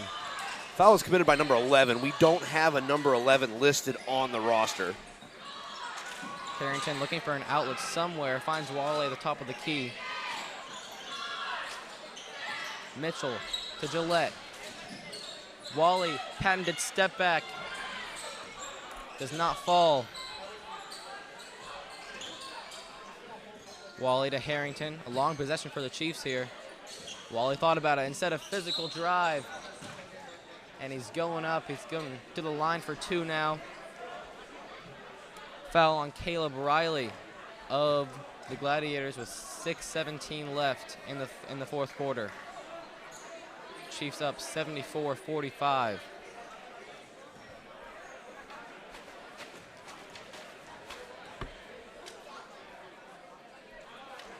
Wally sinks the first one. And the Chiefs are already about at their points per game average. And Johns Creek is just a couple points away, so an anticipated score so far in this 4th quarter.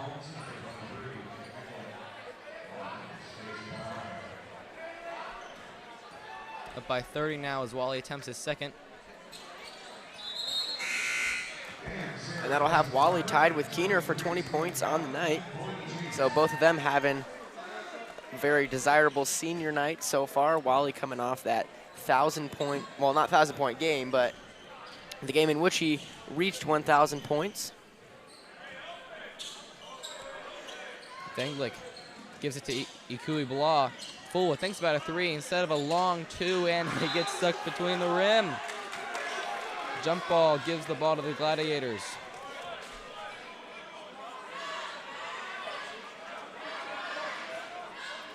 It's a shame because Fullwood had a nice little open shot there that looked like it was going right in, but the rim had other plans. It was a good move too. But now they have the ball right back. And Venglik decides against it, and Fullwood can't put this one through either. Ikui Blah, long 3, and that's through. He's having himself a night. Wild shot there. Gillette, a great game for him. He decides against the drive. Now Galvin has it. He's in the game. Mitchell gives it to Galvin at the top of the key. Chiefs trying to find something, and they find Mitchell down low on Ikui Blah, and he lays it in. Beautiful. 13 points now for Mitchell. And Ikui Blah is at 19 points right now, so he's had a really good night for Johns Creek. And I think a reason for that is the 3rd quarter we saw him make quite a few layups, and I think that was definitely some highlights for him. Yeah, definitely. He really came alive in that 3rd quarter, like adding a lot to his total as Venglik inbounds to number 4. And he's guarded by Parker. Decides for a nice little teardrop. A scrum. Gives the ball to Sequoyah. As Parker, a sling of a pass to Gillette, and it's tipped away. Mitchell for 3, and he's fouled. Give him 3 shots at the line. Fouled being a little bit of an understatement there. Fisher got cleaned out. The shooter on the previous 3-point shot got cleaned out too, but it wasn't called, so Mitchell gonna go to the charity stripe for 3 shots. Yeah, Gillette nearly got tackled there by Ikui Blah, but. And that's 4 fouls for Ikui Blah now. and 19 points as Mitchell buries the first one. And he's up to 14. 79-48 is your score with 4:46 left in the fourth quarter. Chiefs currently sitting at 12-4. And Ikuyi Blah and Fullwood will both be subbed out.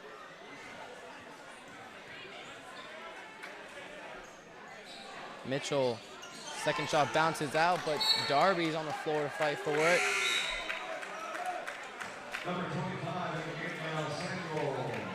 He was called out of bounds.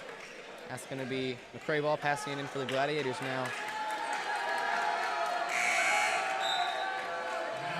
And the senior, Nick Levantis, getting some playing time. Coming in the game with 4:43 left in the fourth. Levantis guarding Weiner. And listen to this student section showing Nick some love. Awesome to see. And Holmes called for the travel. Attempted Eurostep, gives it right back to the Chiefs. And you got to wonder if Coach Card's going to have an opposite strategy to Coach Yarborough. Instead of taking all the seniors out one by one, putting them all in one by one. Galvin directing traffic. Oyinla has it in the corner, but Galvin for a long three. Bounces out, and Weiner is sprinting up the floor. Holmes for three. That one is no good, and Gillette is going to have it. Galvin finds Oyinla. The sophomore passes it back.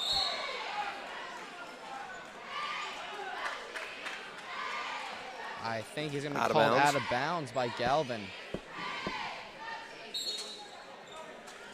And the Chiefs up at 80 points. Gladiators at 48 with 3:51 left and ticking in the fourth quarter. A ball drive, and that is going to be synced through. 80-50 is your score. Gillette thought about the three once more. Levantis finds Darby on the block. A display of spin moves, but the shot is no good. Galvin for three, can't push it through, but the sophomore Oyinla puts it back up for an and one. Samuel Oyinla, and he gets on the board now. 82-50 is your score with 3:18. And Braden Dondonville is now in the game for Sequoyah. Sophomore getting his first playing minutes of tonight's senior night matchup.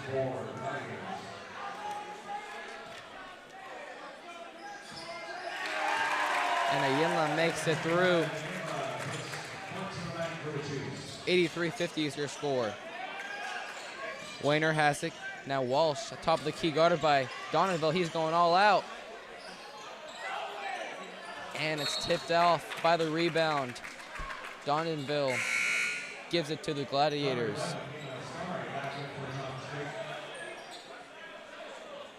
Now Walsh going to pass it in with 3:04 left in the fourth quarter here in the War Lodge on the senior night.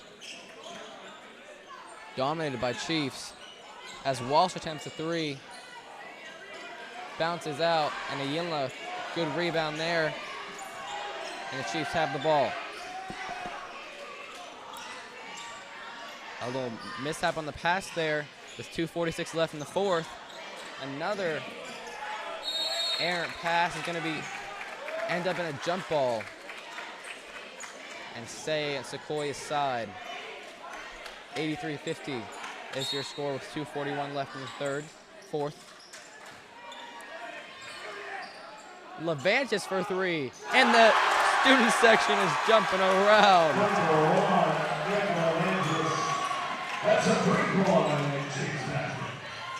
Dondonville gets it off the ankle hitter. Shoot it. Oyinla for a three. Sophomore can't put it through. Now Weiner's going to try to get some points now for the Gladiators with 2:09 left in the fourth quarter. Holmes has it. Good drive. Number 11 getting in there, and he's going to go to the line. Foul on Stephen Galvin. And again, number 11, we unfortunately do not have a name for on the roster. But he sinks his free throw. Up to 3 points now. Gondonville gives it to Darby. Ayenya looking for an outlet. And he finds Galvin is going to do a nice drive to the goal, and he rests it between the net. Max, nice is an understatement. I don't even know how he got that one in. He bounced that off a part of the glass that is not usually used for layups. Very impressive play. He probably jumped from 12 feet out. Yeah. Darby, a nice read there, gets it swatted away. And he looks to be in a little bit of pain under the goal, maybe just in despair. A little slow getting up, no harm. That was a fantastic block by Wayner there. Before he even got up to put up the shot, Wayner just said, no, sir. 88-53 is your score with 1:30 left in the fourth.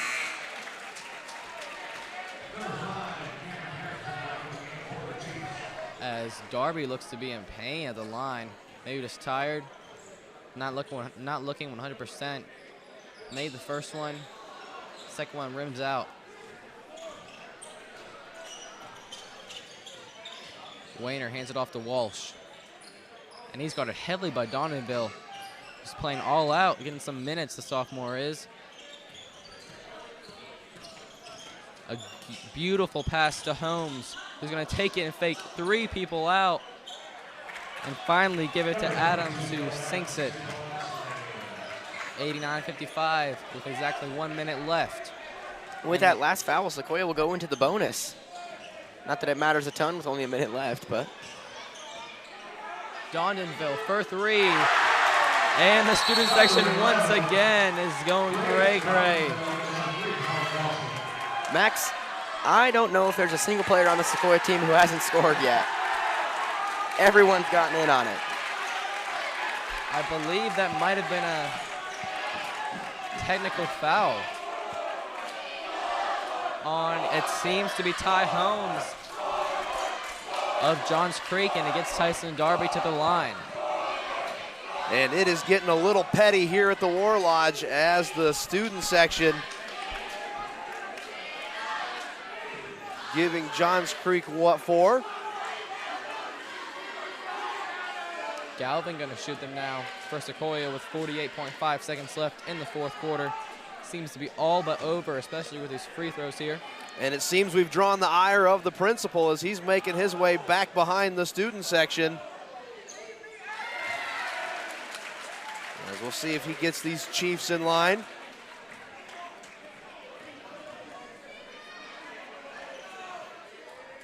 And Galvin knocks them through. And the Chiefs get the ball right back after the tech.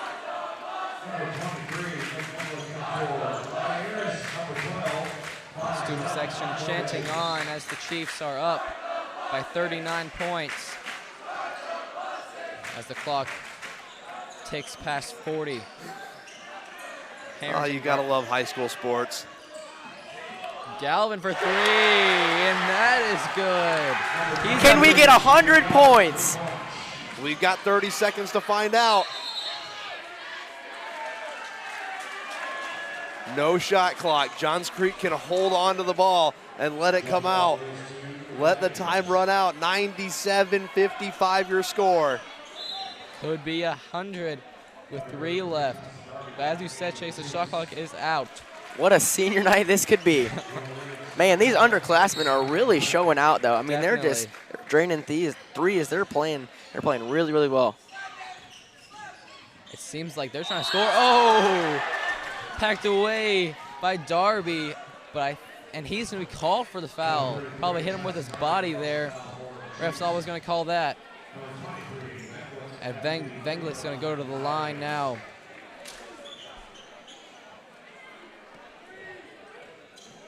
Going to attempt 2 with 24 seconds left in the fourth. First one bounces around off the glass. No good. as we are hoping for a 100-point performance from the Chiefs in this last 24 seconds. They do get the ball and have a chance to do so. A foul on Venglik is going to put the Chiefs into 1-1. And Donovanville has a chance to make it a 98 or 99 score for Sequoyah with 20.9 seconds left.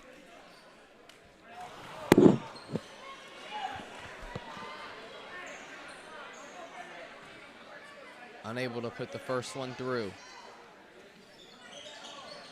And the second one is through. 98 now for Sequoyah. And Wainer can sense that they're trying to get to 100. Doesn't dribble for a little while. Now Walsh has it as the clock is going past 14. Becoming less and less likely for Sequoyah. But Galvin steals it, and it's a foul with 7 seconds left. Beautiful read by the junior.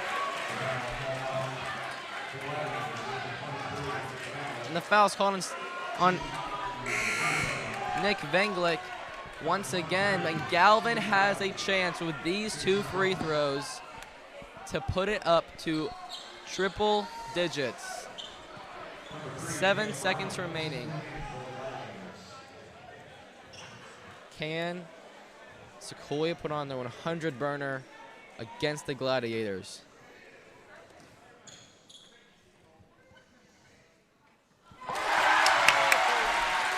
One away, baby. Buries the first one. Can the junior do it? The shot. It's in! 100! A 100-point night for the Sequoyah Chiefs here on senior night. Late second shot is up and no good, and Sequoyah hits the century mark here in a Region 7 6A game tonight as they take down Johns Creek 100-55 on senior night here at the War Lodge. What a game. That has to just be the absolute moment of the year. Coming in on senior night, beating a team by 45, and being by a junior, and being by the whole team, you said. Both of these squads today, the girls and the boys, really lighting the load on everyone, and it was spread around amazingly. And they did it down the bench. This 100 points was scored. The majority of it was scored in the later part. You know, we had 70 points in the third quarter. They had to get all the way to 100. They scored 30 points from halfway through the third quarter all the way to the end of the game, and that was all guys down the bench, guys that we're going to see next year after the senior class moves on. What an all-around team performance here tonight by the Sequoyah Chiefs. Yeah, 19 points scored by, that was Levantis, that was Harrington, Braden Dondanville, Stephen Galvin, and then Samuel Ayinla. So, I mean, what a performance. 100 points on senior night. Blatchford getting 1,000 points in the girls' game. I mean, we couldn't have asked for a better night. Great night. Fans, just want to remind you, tomorrow afternoon, we will be back here at the War Lodge on Chiefs TV as Sequoyah, both boys and girls varsity, host the Hoover Buccaneers as they come all the way over from Alabama, their top-ranked girls team and their top 10-ranked boys team. It should be a fantastic matchup. We will see you here tomorrow at 1 p.m. Eastern Standard Time for the beginning of the girls' game. Thank you so much for joining us here on Chiefs TV. I am Chase Schaefer. To my right is Max Swain, and to my left is Will Hogendijk. Thank you so much for joining us, and we will see you next time on Chiefs TV.